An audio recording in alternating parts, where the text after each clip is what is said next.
إذا أصبحت يا صحبي ذكرت الله في نفسي وإن أمسيت يا صحبي ذكرت الله في أمسي إذا أصبحت يا صحبي ذكرت الله في نفسي. السلام عليكم. اللهم رب اشرح لي صدري ويسر لي أمري واحلل عقدة من لساني يفقهوا قولي. اللهم رب زدني علما. எல்லாருக்கும் திரும்ப ஒரு முறை நான் சலாம் சொல்லிக்கொள்கிறேன். அஸ்ஸலாமு அலைக்கும் வரஹ்மத்துல்லாஹி வபரகாத்துஹு. இந்த நிகழ்ச்சி முற்றாகவே பேரண்ட்ஸுக்காக மோடிஃபை பண்ணப்பட்ட தயாரிக்கப்பட்ட ஒரு நிகழ்ச்சி. குறிப்பாக எங்களுக்கு தெரியும், பிள்ளைகளோடு நடந்து கொள்கிற நேரம் எத்தனை வயசு பிள்ளைகளாக இருக்கலாம், நிறைய பேரண்ட்ஸ் முரண்பட்டு கொண்டு வர நிறைய சந்தர்ப்பங்கள் இருக்குது. நிறைய பிரச்சனைகள் எதிர்நோக்கிற பேரண்ட்ஸ் இருக்கிறாங்க.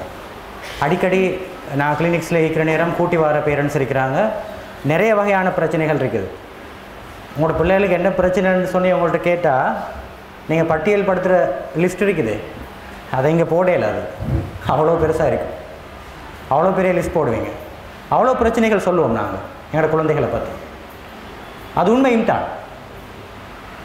ஆனால் மறுபக்கம் இந்த பிரச்சனையான குழந்தைகள் உருவாகிறதுக்கு அல்லது பிரச்சனைகள் நாங்கள் முகம் கொடுக்கறதுக்கு என்ன காரணம்?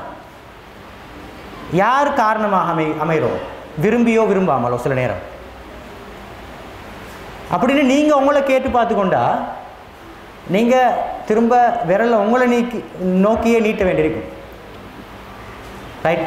நான் மற்றவன் காரணம் என்று கையை முன்னுக்கு நோக்கி நீட்டுற நேரம் மற்ற 3 விரலும் எங்களை நோக்கி தான் இருக்குது.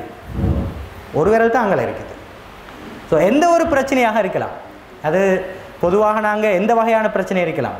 2 சாரார் அதில் ஈடுபட்டிருந்தால் 2 சாராருக்கும் 50-50% பங்களிப்பு இருக்கும் அதில்.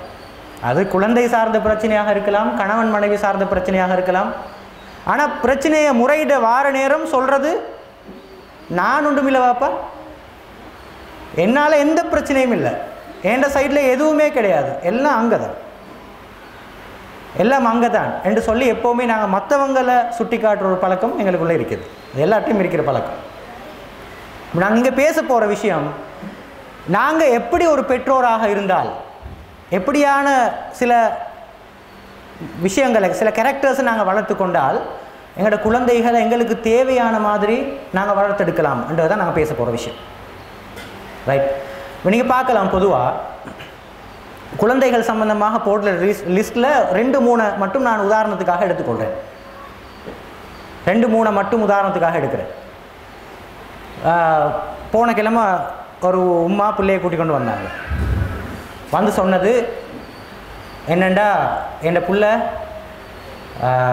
16 வயசு ஓலவல் எழுத போகிற புள்ள. இந்த புள்ள இன்னும் நான் இந்த பிள்ளையை கூட்டிகிட்டு போகணும் ஸ்கூலுக்கு, கிளாஸுக்கு நான் கூட்டிகிட்டு போகணும், எங்கெங்கே போகணுமோ அங்கே நான் கூட்டிகிட்டு போகணும். எனக்கு சின்ன பிள்ளைகளும் இருக்குது. இதே ஃபுல்லாக பார்த்துட்டு இருக்கவும் எனக்கு இயலாது. இது ஒரு உம்மா சொல்கிற ஒரு பெரிய முறைப்பாடு. சரியான பயம். தனியாக போக சொன்னால் அழுகுது. சரியா? ரைட். இந்த குறிப்பிட்ட உதாரணமாக சொல்லுங்களேன், இந்த பயம் என்ற பிஹேவியர், பயம் என்ற விஷயம் எப்படி உருவாக்கப்பட்டது ஒரு குழந்தைக்கு? யார் உருவாக்குனது? எனக்கு தெரியும் தானே. ஒரு முக்கியமான ஹதீஸ் இருக்குது, குல்லு மௌலூதின் யூலது அலல் ஃபித்ரா. எல்லா ஆன்மாக்களும் அல்லாவை ஏற்றுக்கொள்கின்ற அந்த நிலைமையில் தான் பிறக்கின்றன. அதோடு சேர்த்து இன்னும் சில விஷயங்கள் சேர்த்துக்கொள்ளலாம். தைரியமாக பிறக்கின்றன, தன்னம்பிக்கையோடு பிறக்கின்றன. ரைட்? நல்ல விஷயங்களை தேடி கற்றுக்கொள்கின்ற அந்த மனப்பான்மையோடு பிறக்கின்றன. இதெல்லாம் சேர்த்தது தான் அந்த ஃபித்ரான்ற வார்த்தை. அப்போ எந்த குழந்தையும் உலகத்தில் பிறக்கிற நேரம் அல்லாஹ் கிட்ட மன்றாடி வரம் கேட்டு நான் அடம் பிடிக்கிற ஒரு பிள்ளையா பிறக்கணும், எங்கள் உம்மா போட்டு கரைச்சல் படுத்தணும், நான் பொய் சொல்கிற ஒரு பிள்ளையா பிறக்கணும், நான் மற்றவங்களுக்கு கரைச்சல் படுத்துகிற ஒரு பிள்ளையா பிறக்கணும் என்று சொல்லி யாரும் பிறக்கிறது இல்லை. பயந்தாங்கோழியாக பிறக்கணும் என்றெல்லாம் எந்த குழந்தையுமே பிறக்கிறது கிடையாது. சரி? அதனால தான் சொல்லுவாங்க, ரைட், அந்த ஹதீஸில் பின்பகுதி, அவர்களை நசராணிக்களாக, யஹூதிக்களாக, நெருப்பு வணங்கிகளாக மாற்றி விடுறது நீங்கள் தான், பெற்றோர்கள். அதே தமிழ்லையும் சொல்லுவாங்க, எந்த குழந்தையும் நல்ல குழந்தை தான் மண்ணில் பிறக்கையிலே, அது நல்லவராவதும் தீயவராவதும் அன்னை வளர்ப்பினிலே. நான் அன்னை என்றதை முற்படுத்துகிறாங்க. அன்னை வளர்ப்பினிலே, அதுக்கு ஒரு காரணம் இருக்குது. ரைட், இந்த விஷயத்தை முடிச்சுட்டு அங்கே வரேன் என்ன காரணம்னு சொல்லுவேன். அப்போ இந்த குழந்தை பயம் என்ற விஷயத்தை குழந்தைகள் யாருமே எடுத்துக்கொண்டு வரதில்லை. இங்கே வந்து பழகுறாங்க. ஒரு குழந்தையுடைய பேசிக்கான விடயம் என்னன்னு சொன்னால், எந்த குழந்தையும், அதாவது ஒரு உளவியல் அறிஞர் சொல்கிறார், குழந்தைகள் எல்லாரும் எப்படின்னா ஒரு அழிக்கப்பட்ட எதுவுமே எழுதப்படாத ஒயிட் போர்ட் போன்றவர்கள்.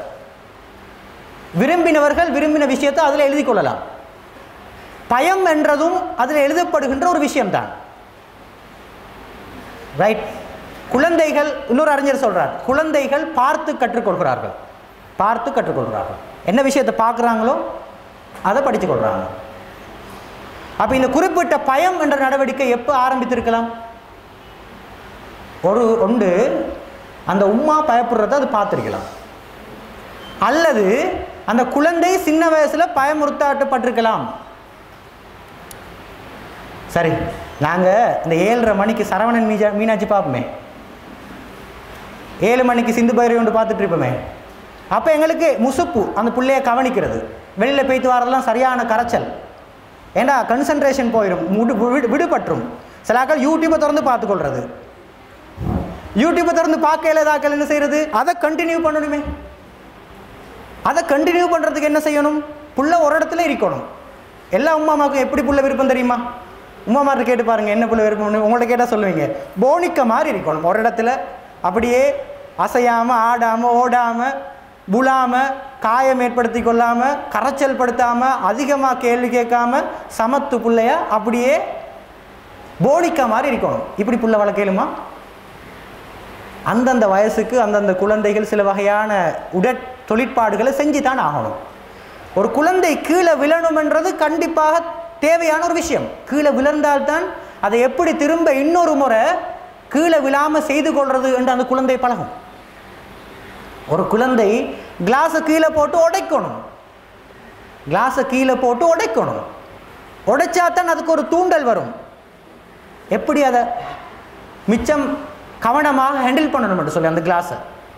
ஒரு குழந்தை கீழே விழணும், மண்ணில் விளையாடணும். ரைட். அது அந்த குழந்தையுடைய அடிப்படையான ஒரு விஷயம். சில அம்மாமார் கூட்டிகிட்டு வருவாங்க, இப்போ தான் பிள்ளைக்கு 1.5 வயசு, காண்ற எல்லாத்தையுமே வாயில் எடுத்து போடுறா.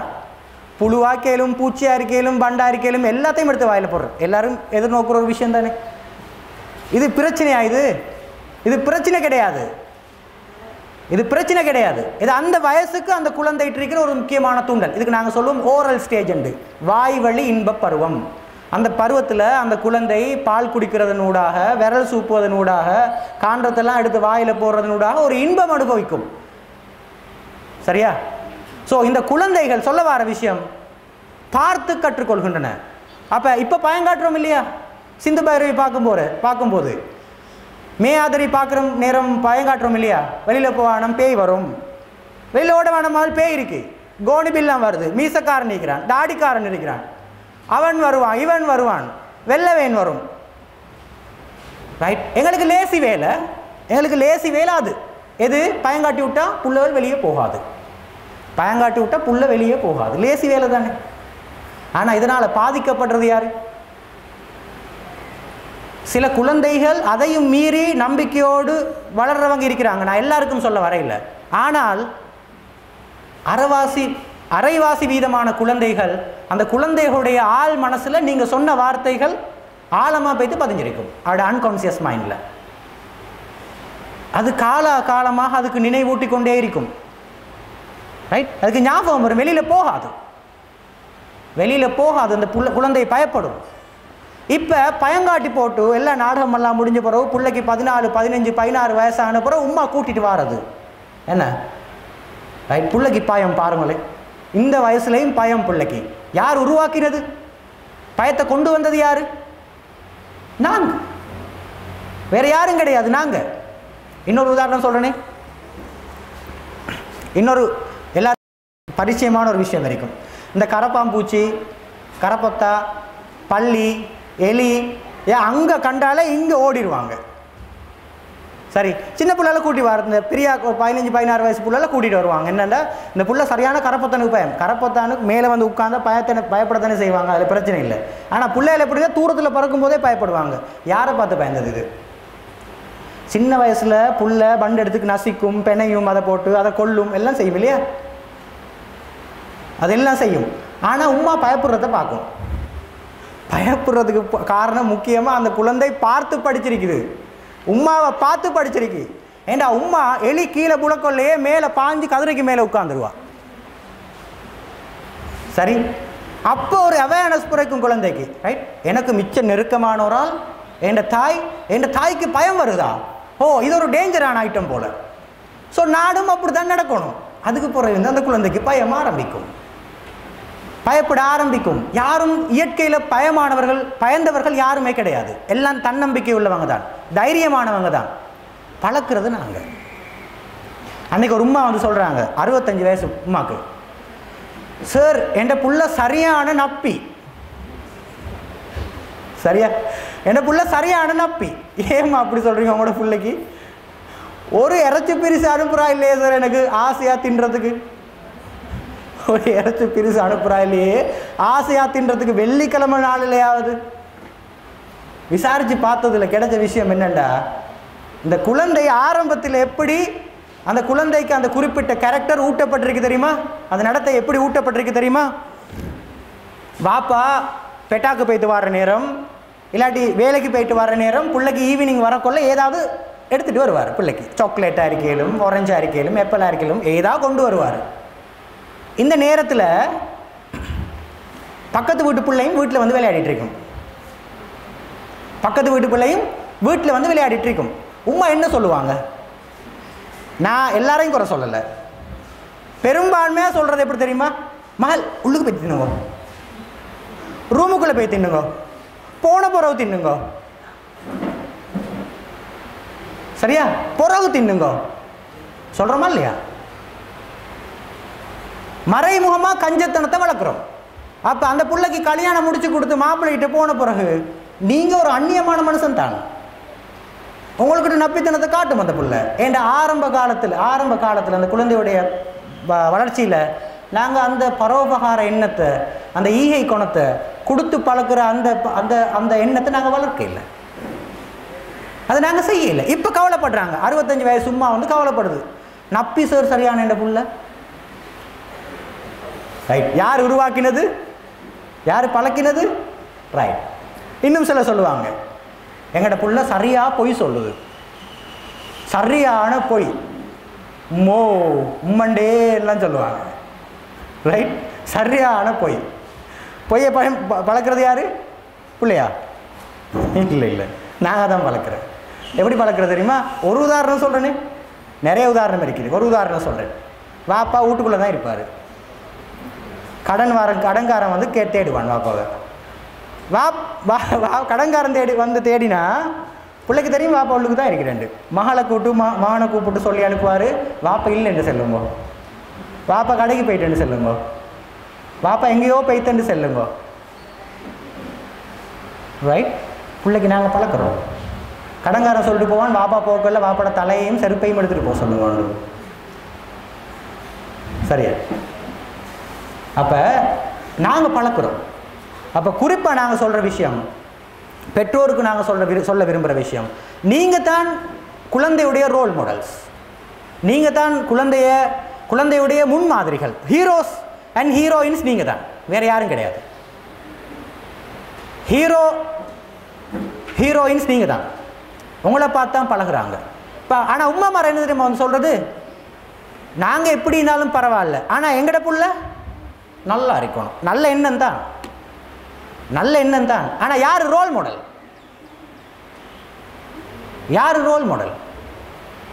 சரியா? நாங்கள் என்ன நினைக்கிறோம்டா, அப்படி நாங்கள் மாறாமல் எங்களோட குழந்தைகளை மாற்ற நினைக்கிறது எதுக்கு சமனண்டா? ஃபோட்டோ காப்பியை மாற்ற நினைக்கிற மாதிரி. ஒரிஜினல் ஒன்று இருக்கும், அதை வச்சு தான் ஃபோட்டோ காப்பி அடிக்கிறது. நாங்கள் என்ன ட்ரை பண்ணுறோம்னா ஃபோட்டோ காப்பியை மாற்ற ட்ரை பண்ணுறோம், அசலை விட்டு போட்டு நகலை மாற்றுறதுக்கு ட்ரை பண்ணுறோம். நடக்குமா? நடக்காது. சரி, இப்படி நிறைய பிரச்சனைகள், குழந்தைகள் இருக்கிற நிறைய பிரச்சனைகள், ஒவ்வொரு வகையான பிஹேவியர்ஸ் உருவாக்கப்படுறதுக்கான அடிப்படைகள் எங்கள்கிட்ட இருந்து தான் போகுது. ரைட்? சில உம்மா கூட்டிகிட்டு வருவாங்க, என் பிள்ளை நான் சொல்கிறத கேட்குறதே இல்லை, நான் சொல்கிறத கேட்குறதே இல்லை. அந்த பிள்ளைய தனியாக கூப்பிட்டு கேட்டால் அந்த பிள்ளை என்ன சொல்லும் தெரியுமா?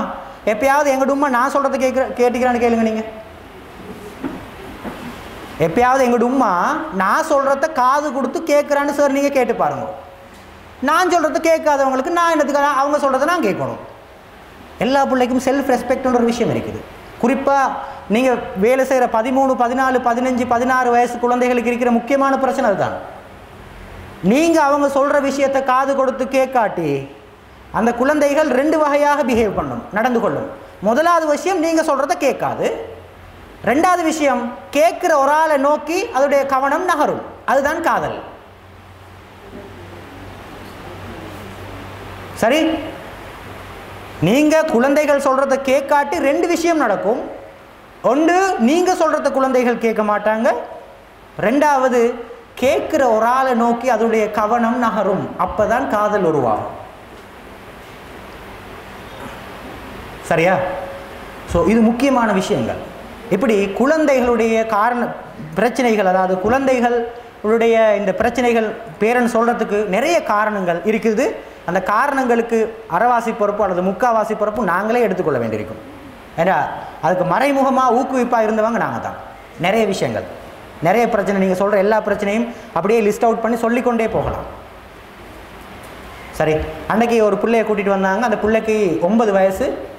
இப்போ என்ன செய்யுதுன்னா அந்த குழந்தைக்கு வந்து எல்லா 9 வயசு, இப்போ ஸ்கூல் போனாலும் சரி வீட்டில் இருந்தாலும் சரி அந்த பிள்ளைக்கு வந்து நல்லா தான் இருந்தது 9 வயசு வரை காட்டி. இப்போ கடைசி இந்த ஒரு 6 மாதமாக அந்த குழந்தைக்கு அதனுடைய அதாவது டாய்லெட்டை அடக்க எழுதில்லை, மலம் அடக்க எழுதில்லை, அப்படியே போயிடுது, கலசாங்கிலே போயிடுது. சரியா? என்ன காரணம் அண்டு தேடி பார்க்குற நேரம் அந்த வீட்டில் அந்த குழந்தைக்கு இருக்கிற ப்ரெஷர்,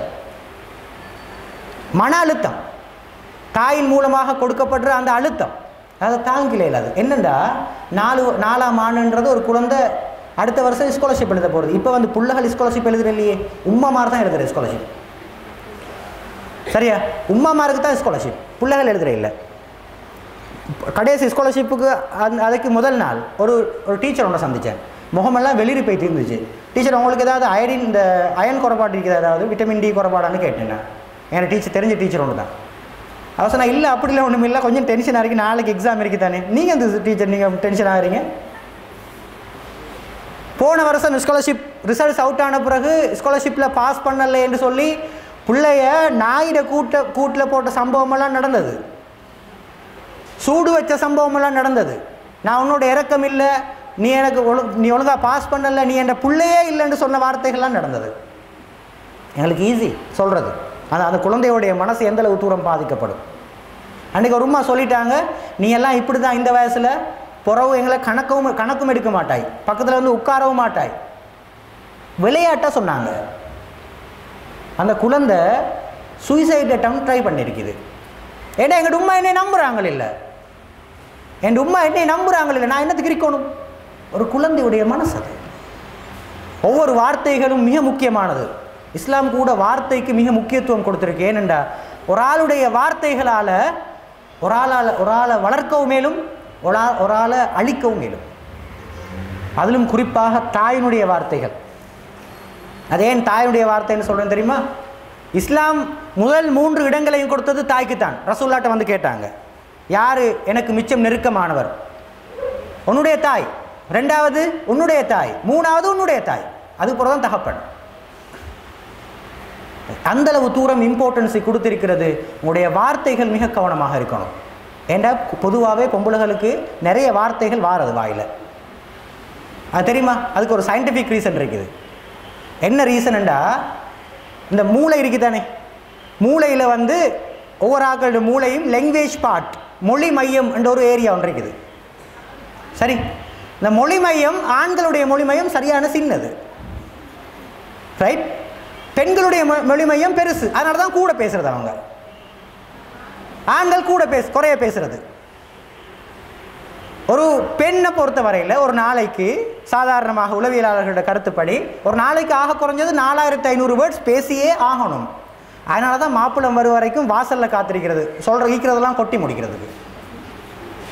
அதற்கு சந்தர்ப்பம் கிடைக்காதாக்கள் தான் உட்கார்ந்து ட்ராமா பார்க்குறது, அதன் மூலமாக தன்னுடைய தேவையை நிறைவேற்றி செய்து கொள்றதுக்கு.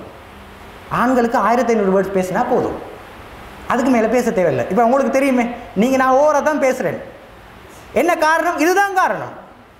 இப்போ வார்த்தைகள் மிக கவனம். நீங்கள் தான் கூட பாதிப்பீங்க வார்த்தைகளை. உங்களுக்கு நீங்கள் தான், பெண்கள் தான் உலகத்திலேயே மொழியியல் வல்லுநர்கள்.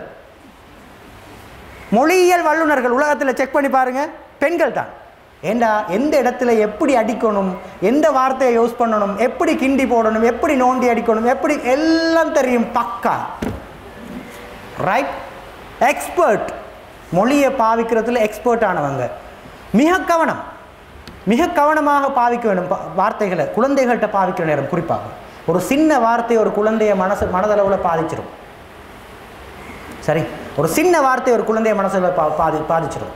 அப்போது எல்லா குழந்தைகள்கிட்ட வார எல்லா பிரச்சனைகளுக்கும், எல்லா வகையான பிரச்சனைகளுக்கும் ஒரு பெரிய பொறுப்புதாரி, ஒரு பெரிய ரெஸ்பான்சிபிள் சொல்லணும், குறிப்பாக தாயும் தந்தை. ரைட். அப்போ அதுக்கு முன்னாடி இந்த பிரச்சனைகளோடு எப்படி வாழ்கிறது, இந்த பிரச்சனைகளை எப்படி எதிர்கொள்கிறது, என்னுடைய குழந்தையை நான் எப்படி பார்க்கணும், அது ஒரு முக்கியமான கான்செப்டை தான் இங்கே பேச போகிறேன். முதலாவது விஷயம்,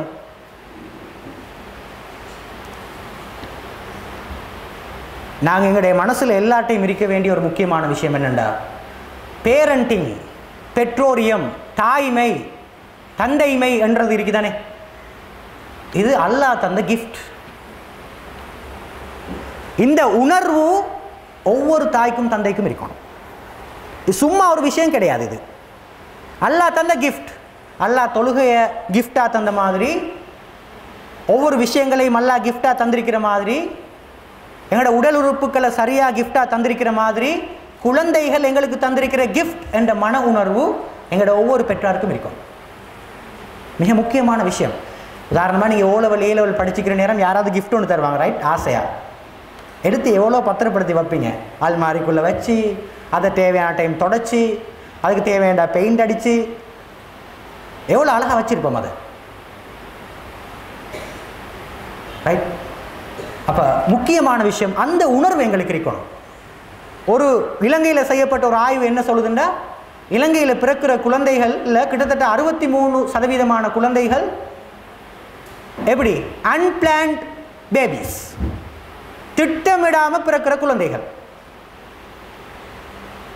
திட்டமிடாமல் எனக்கு ஒரு புள்ள பிறக்கணும், அதை இப்படி எல்லாம் வளர்க்கணும் என்று எந்த திட்டமே இல்லாமல் பிறக்கிற குழந்தைகள் தான் இலங்கையில் 63%. அதுவும் குறிப்பாக படித்த வர்க்கத்தினத்தில், கவர்மெண்ட் ஆஃபீஸர்ஸில் செய்யப்பட்ட ஆய்வு. பிள்ளை பிறக்கணும்னு சொல்லி உம்மாவோ வாப்பாவோ தீர்மானிக்கிறது இல்லை, ரைட்? செக் பண்ணி பார்த்தா புள்ள இருக்கும், அதோட ரைட் வளர்ப்போம். அப்போ இந்த பிளானிங் இல்லாமல் பிறந்த குழந்தைகள் ஒரு பெரிய பிரச்சனை பெற்றோரை பொறுத்தவரையில். சரி, பொருளாதாரத்தில் ஒரு கஷ்டமான நிலையில் இருந்திருப்பாங்க, பிளானிங் இருந்திருக்காது, பார்த்தா அடுத்த பிள்ளையும் வாரத்துக்கு ரெடியாக இருப்பாங்க. அது ஒரு பெரிய பிரச்சனை. வேண்டா வெறுப்பாக வளர்க்குற பெற்றோர்கள் எத்தனையோ பேர் இருக்கிறாங்க குழந்தைகளை, ரைட்? வேண்டா வெறுப்பாக வளர்க்குற எத்தனையோ பெற்றோர்கள் இருக்கிறாங்க. இலங்கையில் நடக்கிற விஷயம். ஸோ ஒரு பெற்றோர் மிக முக்கியமாக கருத்தில் கொள்ள வேண்டிய விஷயம், பேரண்டிங்ன்றது ஒரு அல்லாஹ் தந்த கிஃப்ட். அல்லாஹ் தந்திருக்கிறான் எனக்கு. நீங்கள் யோசிச்சு பாருங்கள், அல்லாஹ் முக்கியமான 3 இடங்களை அல்லாஹ் அவங்களுக்கு கொடுத்துருக்கிறான். ஒரு ஒரு ஒரு ஒரு ஒரு பிள்ளையை பொறுத்தவரையில் அந்த பிள்ளையுடைய மிக முக்கியமான 3 இடங்கள் இருக்கிறது தாய் தான். தாயுடைய பாதத்தில் தான் சொர்க்கம் இருக்குது, ரைட்? தாய் சிரிச்சா அது சதக்கா. தந்தை ஒரு மகனை பார்த்து புன்முறுவல் பூத்தா அதன் மூலமாக அவனுடைய பாவங்கள் மன்னிக்கப்படுகிறது. எவ்வளோ கண்ணியம்! மறுதலையா பாருங்க மற்ற சைடில், ரைட்? இதெல்லாம் நாங்கள் கொடுக்குறோமே, எங்களோட குழந்தைகள் எங்களுக்கு என்ன தாராங்க? சதக்கத்துல் ஜாரியா. ஒரு குழந்தையை அழகாக மார்க்கத்திட விதிகளை பேணி சரியாக வளர்த்து விட்டால் காலமாக அந்த குழந்தையுடைய குழந்தைகள், அந்த குழந்தையுடைய குழந்தைகள் செய்கிற நன்மைகளையும் எங்களுக்கு பங்கு வந்து சேரும். அது பெரிய அருள் கிடையாதா? அப்போ இந்த கிஃப்டை நாங்கள் எப்படி எடுத்துக்கொள்ளணும்? அப்போ இந்த கிஃப்டை நாங்கள் எப்படி பாவிக்கணும்? ரைட், மிக கரிசனையாக இருக்கணும். அல்லாஹ் தந்திக்கிற கிஃப்ட் என்ற ஒரு எண்ணம் எங்களுக்கு இருந்தாலே நாங்கள் சில நேரம் அலர்ட் ஆகிருவோம். எங்களோட குழந்தைகள் அல்லாஹ் எங்களுக்கு தந்திக்கிற கிஃப்ட் என்ற உணர்வு முதலாவது எங்களுக்கு இருக்கணும். Parenting is a gardening. Right, எங்கே சில நேரம் உங்களுடைய ஏரியாவில் கார்டன் செய்கிறதுக்கெல்லாம் இடம் இருக்காது, படுக்கிறதுக்கே இடம் இல்லை, எங்களுக்கு கார்டனை பற்றி கதைக்கிறீங்க அதெல்லாம் சொல்லாதீங்க. அது ஒரு உவமையாக எடுக்கப்பட்ட ஒரு பொருள், ஒரு விஷயம், ஒரு பூ. ரைட், சில நேரம் உங்களோட வீட்டில் அழகுக்காக வீட்டு வாசலில் ஒரு ரோசா பூ மரத்தை நாட்டியிருப்பீங்க. ரோஸ், ரைட், ஒரு ரோசா பூ மரத்தை நாட்டியிருப்பீங்க. அது மாடு திங்கிறாமல், ஆடு கடிச்சிடாமல், புழு வந்து கடிச்சிடாமல், தேவையான மண் போட்டு, தேவையான நீர் ஊற்றி, தேவையான பசலை போட்டு, தேவையான கிருமிநாசினி போட்டு அழகா பத்திரமா பாதுகாப்பாக வளர்த்து அந்த பூ பூத்து வார நேரம், காலையில் நீங்கள் கதவு திறந்து வெளியில் வார நேரம் ஒரு ரோசா பூ அப்படி சிரித்து கொண்டு இருந்தால் எப்படி இருக்கும் உங்களுக்கு? எவ்வளோ சந்தோஷப்படுறோம். அந்த சந்தோஷம் இருக்குதா எங்களோட குழந்தையை வளர்க்குற நேரம்? சில உம்மா மாதிரி உண்மை புள்ளால பார்த்து சிரிக்கிறல்ல, ஏன்னா சிரிச்சா பெரிய ஆள் ஆகிடுவாராம். ரைட், சிரிச்சா பெரிய ஆள் ஆகிடுவாராம். சிரிச்சா தலைக்கு மேலே உட்காந்து சூ அடிச்சிருவாராம். எங்களோட பேரன்னு சொல்கிற கதை இதெல்லாம், சரியா? பேரன்னு சொல்கிற கதைகள். அப்போ முக்கியமான விஷயம் அந்த உணர்வு இருக்கணும். எவ்வளோ பாதுகாப்பாக வளர்க்கணும். சில ஆட்கள் இருக்கிறாங்க, சில பேரண்ட்ஸ் இருக்கிறாங்க, எப்படின்னா பிள்ளைய வளர்த்தோமா அதோட பாட்டில் அதை விட்டுறது அப்படியே. அது எங்கே போகுது, எங்கே வருது, சாப்பிடுதா இல்லையா, யாரோட பழகுது, யார் ஃப்ரெண்ட்ஸ், அதோட எத்தனை மணிக்கு சாப்பிடுது, தொழுகுதா இல்லையா, அதெல்லாம் தேவையே இல்லை பேரண்ட்ஸுக்கு. இருக்கிறாங்க, சரி. அந்த உணர்வு பிழையான ஒரு உணர்வு. அல்லாஹ் தந்த கிஃப்ட் பாதுகாக்கணும் என்ற ஒரு முக்கியமான விஷயம் இருக்குது. அதை சரியான முறையில் பொருத்தமான முறையில் பாதுகாக்க வேண்டியது ஒரு முக்கியமான கடமை. பேரண்டிங் இஸ் அ ட்ரஸ்ட், ஒரு நம்பிக்கை. ரைட், பெற்றோரியம்ன்றது ஒரு நம்பிக்கை நாங்கள் கொடுக்குறோம். அதாவது நாங்கள் சொல்கிறோம், ஒரு சிறந்த பெற்றோராக இருந்தால் அந்த குழந்தைக்கு அந்த வாழ்க்கை சம்பந்தமான ஒரு நம்பிக்கை பிறக்குது. அந்த தைரியத்தை கொடுக்குறது அவங்க தான். நான் ஆரம்பத்தில் சொன்னேன் ஒரு கதை உண்டு. நீங்கள்லாம் பெரிய பிள்ளை போனால் எப்படி பார்ப்பீங்கன்னு என்று சொன்ன வார்த்தை போதும் அந்த குழந்தைக்கு. என்ன மேலே என் உம்மா நம்பிக்கை இல்லை, நீ எல்லாம் எப்படி வருவியோ தெரியா, வாய் வழக்கில் வாய் பேச்சில் சொல்லி விடுறோம் இல்லையா, அது ஒரு குழந்தையை ஆழமாக பாதிக்கும். குழந்தையை பாதிக்கிற வார்த்தைகள் அந்த வார்த்தைகள்லாம். அப்போ அந்த நம்பிக்கை இருக்கணும். ரைட், வாழ்க்கையை பற்றி ஒரு நம்பிக்கையை ஊட்டணும். வாழ்க்கையை பற்றி ஒரு நம்பிக்கை ஊட்டணும். எங்களை பார்த்து ஒரு நம்பிக்கை வரணும் அந்த குழந்தைக்கு. ரைட், அப்படியான பெற்றோராக நாம் மாறணும்ன்றது முக்கியமான விஷயம். Parenting is labour of love. அதாவது பேரண்ட்ஸ் என்றவங்க யாருண்டா நாங்கள் சொல்லுவோமே தமிழில் அமுத சுரஃபி. சாப்பாடு வந்துட்டே இருக்கும், தண்ணி வந்துட்டே இருக்கும். அந்த மாதிரி அன்பை கொடுக்குற எந்த தடையும் இல்லாமல், எந்த நிபந்தனையும் இல்லாமல், எந்த கண்டிஷனும் இல்லாமல் அன்பை வாரி வாரி இறைக்கிறவங்களுக்கு தான் நாங்கள் சொல்லுவோம் பேரண்ட்ஸ்ன்னு சொல்லி. சில பேரண்ட்ஸ் கண்டிஷன் போடுவாங்க, நீ கிளாஸில் ஃபஸ்ட்டு வந்தால் தான் நீ ஏண்ட புள்ள, நீ மேத்ஸில் 95 மார்க்ஸ் எடுத்தால் தான் நான் உன்னோட இறக்கம். இப்படி கண்டிஷன் போடுறதல்ல பேரண்டிங்ன்றது. கண்டிஷன் போடலாது, கண்டிஷன் போடலாது. ஸோ மிக முக்கியமான விஷயம். அப்போ சில நேரம் சில தியாகங்களை செய்ய வேண்டியிருக்கலாம் இந்த அன்புக்காக. என்ன தியாகம்? நீங்கள் சின்ன வயசில் அந்த குழந்தையை பராமரிக்கிறதுக்கு மிக கஷ்டப்பட்டிருப்பீங்க, ராவு முழுக்க முழிச்சிருப்பீங்க, தூக்கம் பைத்திருக்காது, கஷ்டப்பட்டிருக்கிறீங்க.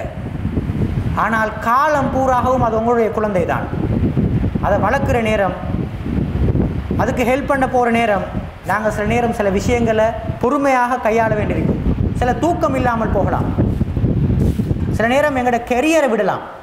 ஜாப் செய்வீங்க, ஏதாவது ஜாப் செய்யணும்னு ஆசைப்படுவீங்க, ஆனால் உங்களுக்கு செய்ய முடியாமல் போகலாம். ஏன்னா அவங்களோட குழந்தையை வளர்க்கணுமென்ற தேவை. இப்படி தியாகத்தின் மத்தியில் கிடைக்கிறது தான் ஒரு நல்ல பேரண்டிங், ஒரு நல்ல தாய்மை, ஒரு நல்ல பெற்றோரியம் என்று சொல்கிறது. Parenting is enjoying. சந்தோஷமாக நினைக்கணும் பேரண்டிங்ன்றது. ரைட். 2 பேரும் சேர்ந்து சிரிக்கணும். எத்தனை பேர் சிரிக்கிறது பிள்ளைய பார்த்து? நோண்டியா சிரிக்கிறது இல்லை, நையாண்டியா சிரிக்கிறது சொல்லலை, நக்கலா சொல்லலை, இரக்கத்தில் பாசத்தில் சிரிக்கிறது எத்தனை பேர்?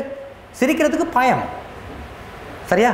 சிரிக்கிறதுக்கு பயம். சிரிச்சா ஏதாவது வாங்கி கேட்டுருமோ? சிரிச்சா எங்கேயாவது பயணம் கூட்டி போக சொல்லிடுமோ?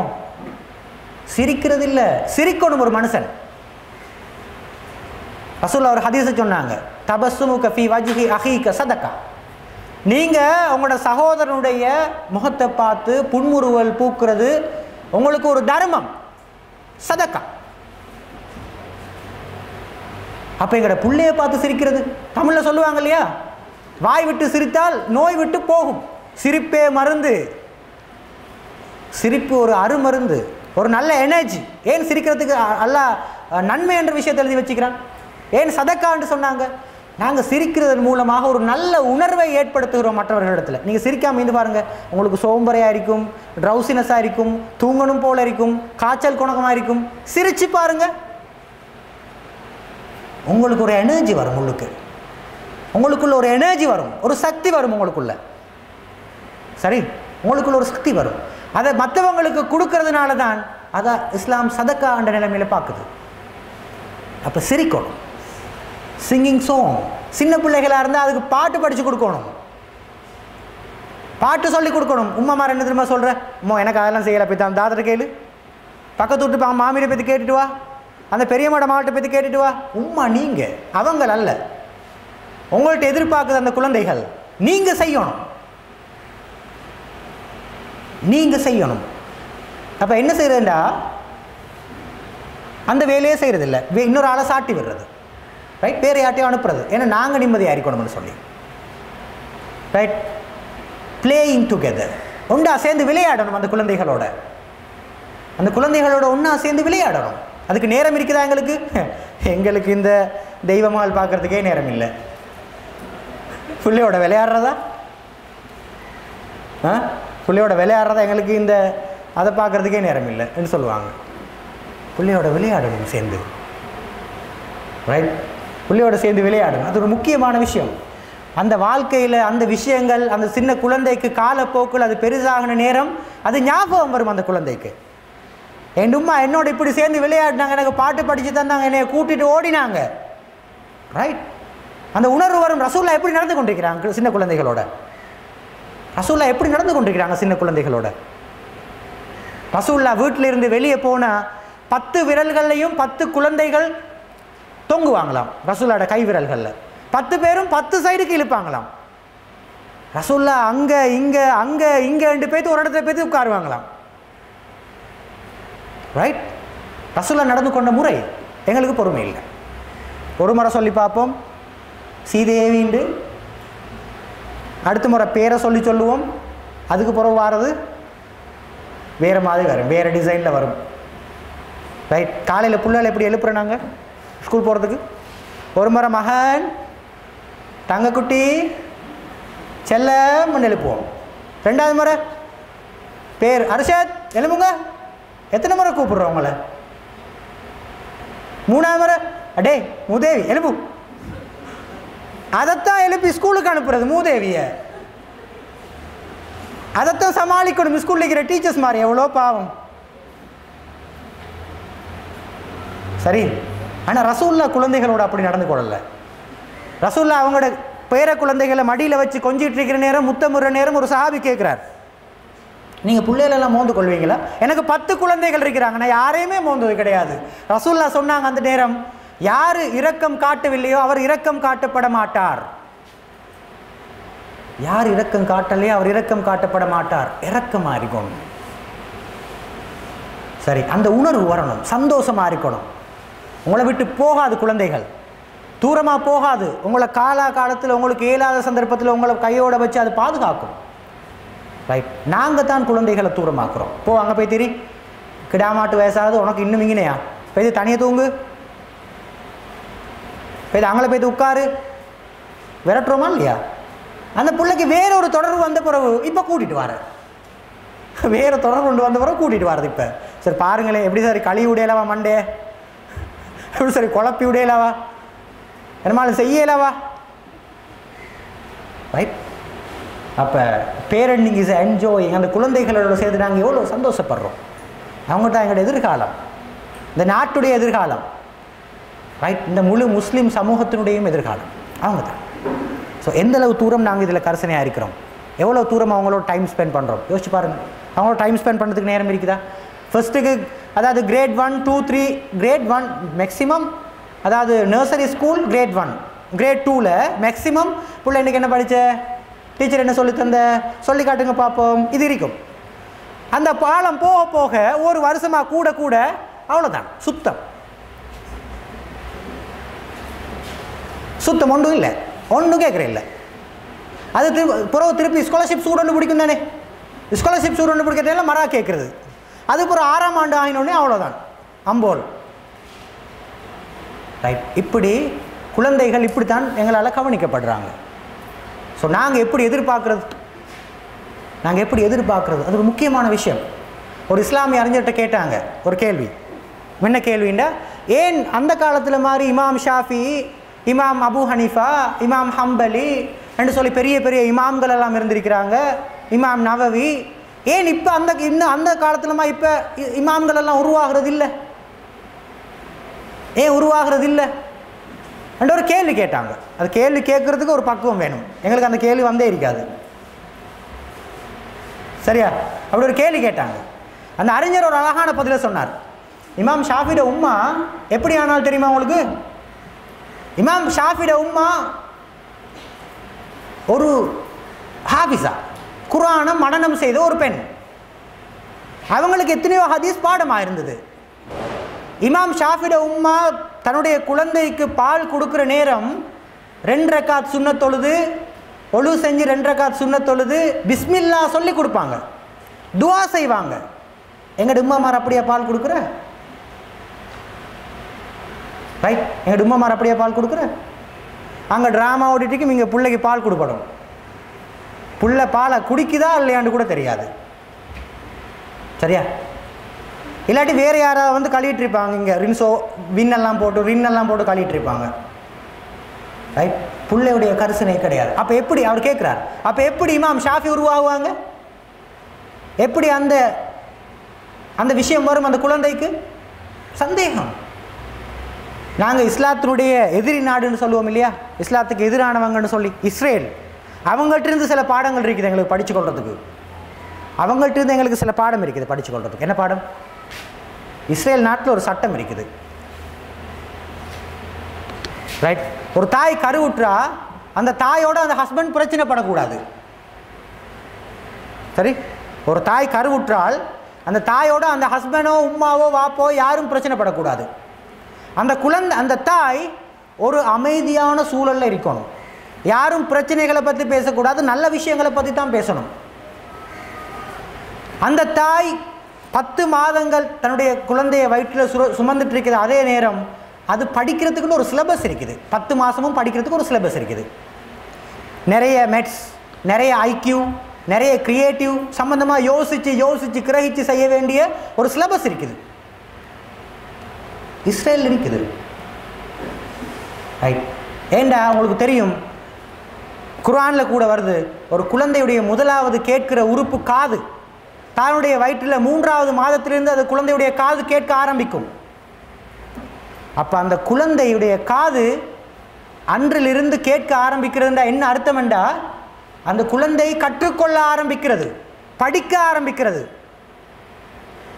சரியா? அந்த குழந்தை படிக்க ஆரம்பிக்குது. வயிற்றில் இருக்கும்போது அந்த குழந்தைக்கு ஒரு தாய் படிக்கிறதெல்லாம் போய்த்து சேரும். அப்போ அந்த குழந்தை பிறந்த பிறகு ஒரு பெரிய அறிஞராக, ஒரு கல்வித்துறை சார்ந்த வல்லுநராக உருவாகிறதுக்கு சந்தர்ப்பம் இல்லையா? இருக்குது. ஆனால் நாங்கள் பிள்ளைகளை வயிற்றில் வச்சுட்டு என்ன செய்கிறது, என்ன பார்க்குறது, என்ன வாசிக்கிறது, என்ன பேசுறது? யோசிச்சு பாருங்க. ஒன்றோ வீட்டில் ஹஸ்பண்டால் பிரச்சனை ஆகிக்கும், உம்மா அப்பாவில் பிரச்சனை ஆகிக்கும், பக்கத்து வீட்டால் பிரச்சனை ஆகிக்கும், இது ஒரு பக்கம். அல்லது நல்லா பசி வரும், அசாக்குணம் வர நல்லா பசி வரும். மாமியார் வீட்டிலேருந்து சாட்சிமார், பெரியம்மாமார் எல்லாம் பலகாரமெல்லாம் கொண்டு வந்து தருவாங்க. தொதல் வேணுமா, மஸ்கட் வேணுமா, பூந்தி வேணுமா, உனக்கு புடின் வேணுமா, வட்லாப்பம் வேணும், என்ன வேணுமோ எல்லாம் கொண்டு தருவாங்க. இதெல்லாம் திண்டா மஸ்து வரும். அப்போ திங்கிற எலும்பி பசியில் திண்ட உடனே அடுத்த மரா தூக்குற. எலுமினா பசி திண்டா தூக்கம், எலுமினா பசி திண்டா தூக்கம், எலுமினா பசி திண்டா தூக்கம். உம்மாவுக்கு வாசிக்கிறதுக்கெல்லாம் நேரம் இல்லை, குர்ஆனை படிக்கிறதுக்கு கூட நேரம் இல்லை. அப்போ உம்மாவுக்கு முசுப்பு டைமுக்கு வாப்பா ஒரு இதொன்று எடுத்து கொடுத்துப்பா, டிவி உண்டு. அதற்கு உட்காந்து அதை என்ன டிவி பார்க்குறதோ என்ன ப்ரோக்ராமோ எல்லாம் பார்க்குறேன். ஏன்டா அவள் புள்ளத்தாச்சு தானே, ஃப்ரீயாக ரெஸ்ட்டாக இருக்கணும் தானே, ரைட்? அப்போ அதை பார்க்குறது அப்படி உட்காந்து. இல்லாட்டி யாராவது பக்கத்து வீட்டில் போய் கழுவி கொண்டிருக்கிறது, இல்லாட்டி வர வச்சு கழுவுறது வீட்டில் வச்சு. இவன் கஷ்டம் நடந்து போகிறது 6, 7, 8 மாதத்துக்கு போகிறது. அப்புறம் வர வச்சு கழுவுறது, துணைக்கு ஒரு ஆளை வச்சுக்கிறது கழுவுறதுக்கு, அதுக்கு வேலைக்காரையும் எடுத்துக்கிறது. சரி, ஸோ இந்த சூழலில் தான் நாங்கள் இருக்கிறோம். அப்போ எப்படி எங்களோட குழந்தைகள் மாறுவாங்க, எப்படி எங்களோட குழந்தைகள் உருவாகுவாங்க, எப்படி எங்களுக்கு பேர் சொல்கிற ஒரு குழந்தை எங்களோட குழந்தை மாறும்? சரி, ஒரு தாய் ஒரு தந்தை ஒரு ஒரு மனிதனுக்கு தன்னுடைய மகனுக்கு கொடுக்கக்கூடிய மிகப்பெரிய சொத்து, மிகப்பெரிய செல்வம் இருக்குமெண்டா அது கல்வி மட்டும்தான். நாலேஜ் மட்டும்தான் நாங்கள் கொடுக்குற மிகப்பெரிய சொத்து. வேறு எதுவும் கொடுக்க இயலாது. கார் கொடுக்கோமேலா, ஊடு கொடுக்கோமேலா, உடுப்புடவை கொடுக்கோமேலா, காணி கொடுக்கோமேலா, எதுவும் கொடுக்க இயலாது. கொடுத்தா அது அழிஞ்சும் போயிடும். நிலையான சொத்து என்றது எந்த கள்வர்களாலும் திருடப்பட முடியாத, எந்த அரசாங்கத்தாலும் பறித்தெடுக்க முடியாத, எந்த ரைட் கஸ்டம் ஆஃபீஸர்னாலும் பிடிக்க முடியாத ஒரு பெரிய சொத்து நாலேஜ், அறிவு. நாளைக்கு எங்களுக்கு நாங்கள் மௌத்தான பிறகு எங்களுக்கு நன்மையாக வந்து சேர போகிறதும் அந்த நாலேஜ் தான், அந்த குழந்தைக்கு கொடுத்த அறிவு தான். ரைட், மிக கவனமாக இருக்கும் எதை நாங்கள் பேசுகிறோம், எதனா. அப்போ சில உம்மாமார் வருவாங்க. அன்றைக்கு ஒரு உம்மா வந்து வர, நிறைய பேர் வாரது தான், அன்னை கொண்டு வருது புதுசாக, அன்னை கொண்டு வருது. சரி, என்ன புள்ள வாயை திறந்தா இனி 6, 7, 8ஆம் களிமா தான் பேசுகிறேன். 5ஆம் களிமாக்கு முன்னுக்கெல்லாம் 1, 2, 3 பாடம் இல்லை, 6, 7, 8 தான் பேசுகிறது. 1லேருந்து 5 வரைக்கும் பிள்ளைக்கு பாடம் இல்லை, 6, 7, 8 தான் பேசுகிறது புள்ள களிமா. சரியா, 6, 7ஆம் களிமா தான் பேசுகிறது புள்ள. என்ன காரணம்? நாங்கள் வீட்டில் அப்படியெல்லாம் ஒன்றும் பேசுகிறதில்ல சார், நாங்கள் ரெஸ்பெக்டபிள் ஃபேமிலியிலேருந்து வந்த ஆட்கள், நாங்கள் அப்படியெல்லாம் பேசுகிறதில்லை அப்படின்னு சொன்னாங்க. ஓ, வெரி குட். வயிற்றில் இருக்கும்போது நான் கேட்டேன் கேள்வி, வயிற்றில் இருக்கும்போது இவங்களோட வாப்பா கொஞ்சம் குடிக்கிற வந்து கொஞ்சம் அப்படி இப்படி பேசுகிறதான். அதுதான் அது ஃபர்ஸ்ட்டில் அங்கே பதிச்சாச்சு, ஆல்ரெடி பதிஞ்சிருக்குது உள்ள. 2வது முறை ஒருக்கா கேட்டால் போதும். இந்த சூழலில் தான் தாராளமாக கேட்கலாமே, எடுத்ததுக்கெல்லாம் அப்பட்ட அம்மட்ட தானே. சரி, அப்போ முக்கியமான ஒரு விஷயம் அது. குழந்தைகள் படித்து கொள்கிறாங்க சின்ன வயசுல இருந்து, அது அவருடைய வயிற்றிலிருந்து படித்து கொள்கிறார்கள். அப்போ குழந்தை வளர்க்குறன்றது பிறந்த பிறகு வளர்க்குறது கிடையாது, பிறந்த பிறகு வளர்க்குறது தான். குழந்தையுடைய கரு உருவானத்திலிருந்து ஒரு குழந்தையை வளர்க்க ஆரம்பிக்கணும். குழந்தை உருவானத்திலிருந்து நாங்கள் ஓத ஆரம்பிக்கணும், படிக்க ஆரம்பிக்கணும், வாசிக்க ஆரம்பிக்கணும், தேவையான விஷயங்களை கற்றுக்கொள்ள ஆரம்பிக்கணும். சரி, தேவையான விஷயங்களை கற்றுக்கொள்ள ஆரம்பிக்கணும். அப்போ தான் குழந்தை ஒரு சிறந்த குழந்தையாக உருவாக்கலாம், ஒரு நல்ல குழந்தையாக உருவாக்கலாம். அப்போ தான் சரி, அந்த விஷயத்தில் கருத்தில் கொள்ளணும். இப்போ பேரண்டிங் சம்மந்தமாக சில தப்பான அபிப்பிராயம் இருக்குது. ரைட், அதாவது சில ஆட்கள் சொல்கிறது, எனக்குண்டா புள்ள வளர்க்க தெரியா, எங்கள் உம்மா நல்லா வளர்ப்பா. சரியா, எங்கள் உம்மா நல்லா வளர்ப்பா. உம்மா நல்லா வளர்ப்பா தான், யார் இல்லைன்றது. அப்போ நீங்கள் இப்போ பழகுற வளர்க்குறதுக்கு உம்மா அதுக்கு மேலே. உங்களுக்கு குளிப்பாட்ட தெரியா மகள், உங்களுக்கு பிள்ளைக்கு கவுன் போட தெரியா, உங்களுக்கு சோப் போட தெரியா. அப்போ குழந்தைகள் அவங்க அப்போ தான் பழகலாம். அது யாருமே அந்த புள்ள வளர்க்குற கோர்ஸை யாரும் படிச்சுட்டு வர இல்லை உலகத்துக்கு. புள்ள வளர்க்குற கோர்ஸை யாராவது படிச்சுட்டு வரதா? படிச்சுட்டு வர்றது கிடையாது, தான் படிக்கணும். முயன்று தவறி கற்றல். ஒரு முறை குளிப்பாட்டணும், பிழையாகும், 2வது முறை சரியாக குளிப்பாட்டுவாங்க.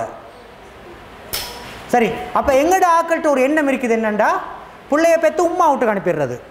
உம்மம்மா கிட்ட வளர்கிற குழந்தைகள் காலப்போக்கில் யாரோட இறக்கமாக இருக்கும். சில குழந்தைகள் சொல்லுவாங்க, எனக்கு உம்மம்மா தான் வேணும். உம்மம்மா வீட்லேயே இருப்பாங்க, உம்மம்மாவோடையே தூங்கி எழும்புவாங்க. நாங்கள் லேசிக்கு உம்மா கிட்ட அனுப்புகிற.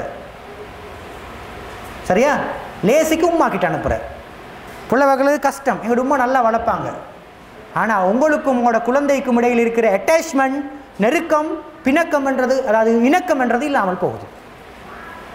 அப்போ காலம் போனால் உம்மா தானே வளர்த்த, உம்மா தான் சோறு தீத்தினது, உம்மா தான் குளிப்பாட்டினது, உம்மா தான் கவுன் போட்டுவிட்டது, உம்மா தான் எல்லாம் கழுகி விட்டது. அப்போ எப்படி புள்ள உங்களுக்கு கழுகும்? உங்களோட எப்படி சோறு விட்டும்? உங்களோட பக்கத்தில் வந்து எப்படி இருக்கும் குழந்தை? உம்மாவோட தான் நெருக்கம். நீங்கள் செஞ்சிருக்கணும், அந்த குழந்தைக்கு ஞாபகம் வரும், அந்த பசுமையான உணர்வுகள் அந்த குழந்தைக்கு மனசில் இருக்கணும். அப்போ அந்த குழந்தை உங்களோடு சேர்ந்து நடக்கும், இல்லாட்டி தூரமாகத்தான் நடக்கும். ரைட், அது முக்கியமான விஷயம். அப்போ ஒரு கேள்வி வருது,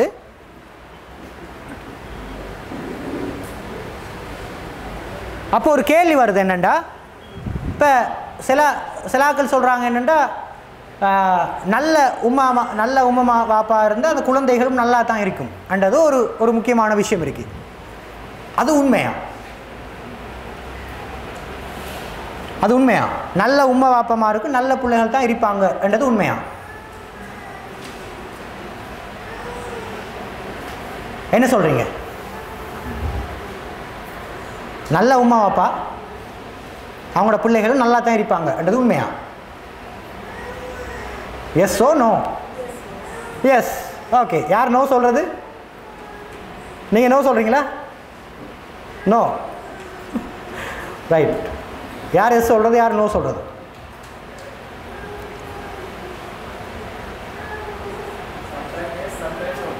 S, sometime yes, sometime no. அதான் ஆன்சர்.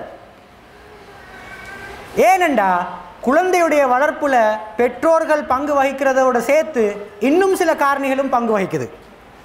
நாங்கள் பார்க்கலாம். Influence outside the family. எங்களோட குடும்பத்துக்கு வெளியில இருந்து நிறைய பேர் குழந்தையுடைய வாழ்க்கையில், குழந்தையுடைய நடத்தையில் தாக்கம் செலுத்துவாங்க. சில அப்பா மாறிக்கிற அந்த அப்பா மார் சரியான மோசம், அவ்வளோ செல்லம் கொடுக்கறது, பிள்ளைய வளர்க்குறதுக்கு பெரிய இடையூறே அவங்க தான். சரியா? பெரிய இடையூறே அவங்க தான். உம்மா வாப்பாவுக்கு கூட அந்த பிள்ளை கண்ட்ரோல் ஆகாது. ஏன்னா அப்பா அவ்வளோ செல்லம் கொடுத்திருப்பார். ரைட். அந்த எங்களோட குடும்பத்தில் சேர்ந்து இருக்கிற மற்றவங்க, பிள்ளையோடைய சாச்சா, பிள்ளையோடைய மாமா, பிள்ளையோட பெரியம்மா, பிள்ளையோட பெரியப்பா, பிள்ளையோட அப்பா, ரைட், இவங்களோட பிஹேவியர் என்ன? இவங்க எப்படி நடந்து கொள்கிறாங்க? சிகரெட் குடிக்கிறாங்களா? கஞ்சா அடிக்கிறாங்களா? கேரளா கஞ்சா யூஸ் பண்ணுறாங்களா? ரைட், தூள் யூஸ் பண்ணுறாங்களா? ஹேண்ட்ஸ் பாவிக்கிறாங்களா? எஸ்டேசி டேப்லெட் யூஸ் பண்ணுறாங்களா? என்ன யூஸ் பண்ணுறாங்க? ரைட். யாருக்கிட்ட கொடுத்து சிகரெட் வாங்குறது? பிள்ளைகள்கிட்ட கொடுத்து சிகரெட் வாங்குறது. பாப்பமார் மட்டும் இல்லை, வீட்டில் இருக்கிற எல்லாரும்.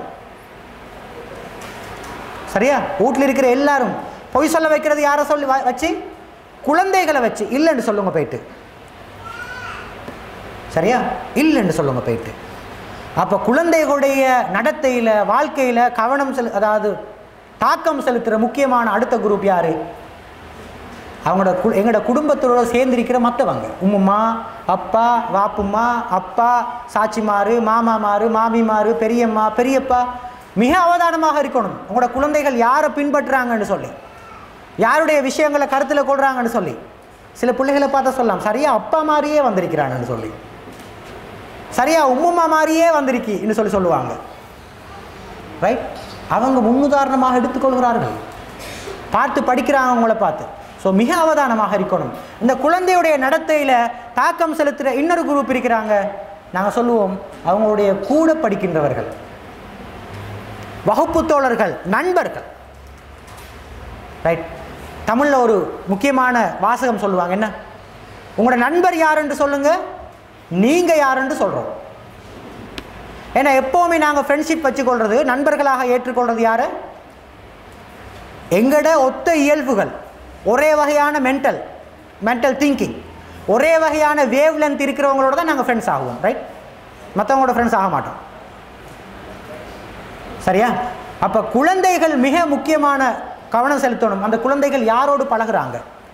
அந்த குறிப்பிட்ட குழந்தை, உங்களோட குழந்தையோட நண்பர்கள் இருக்கிற பழக்க வழக்கங்கள் என்ன?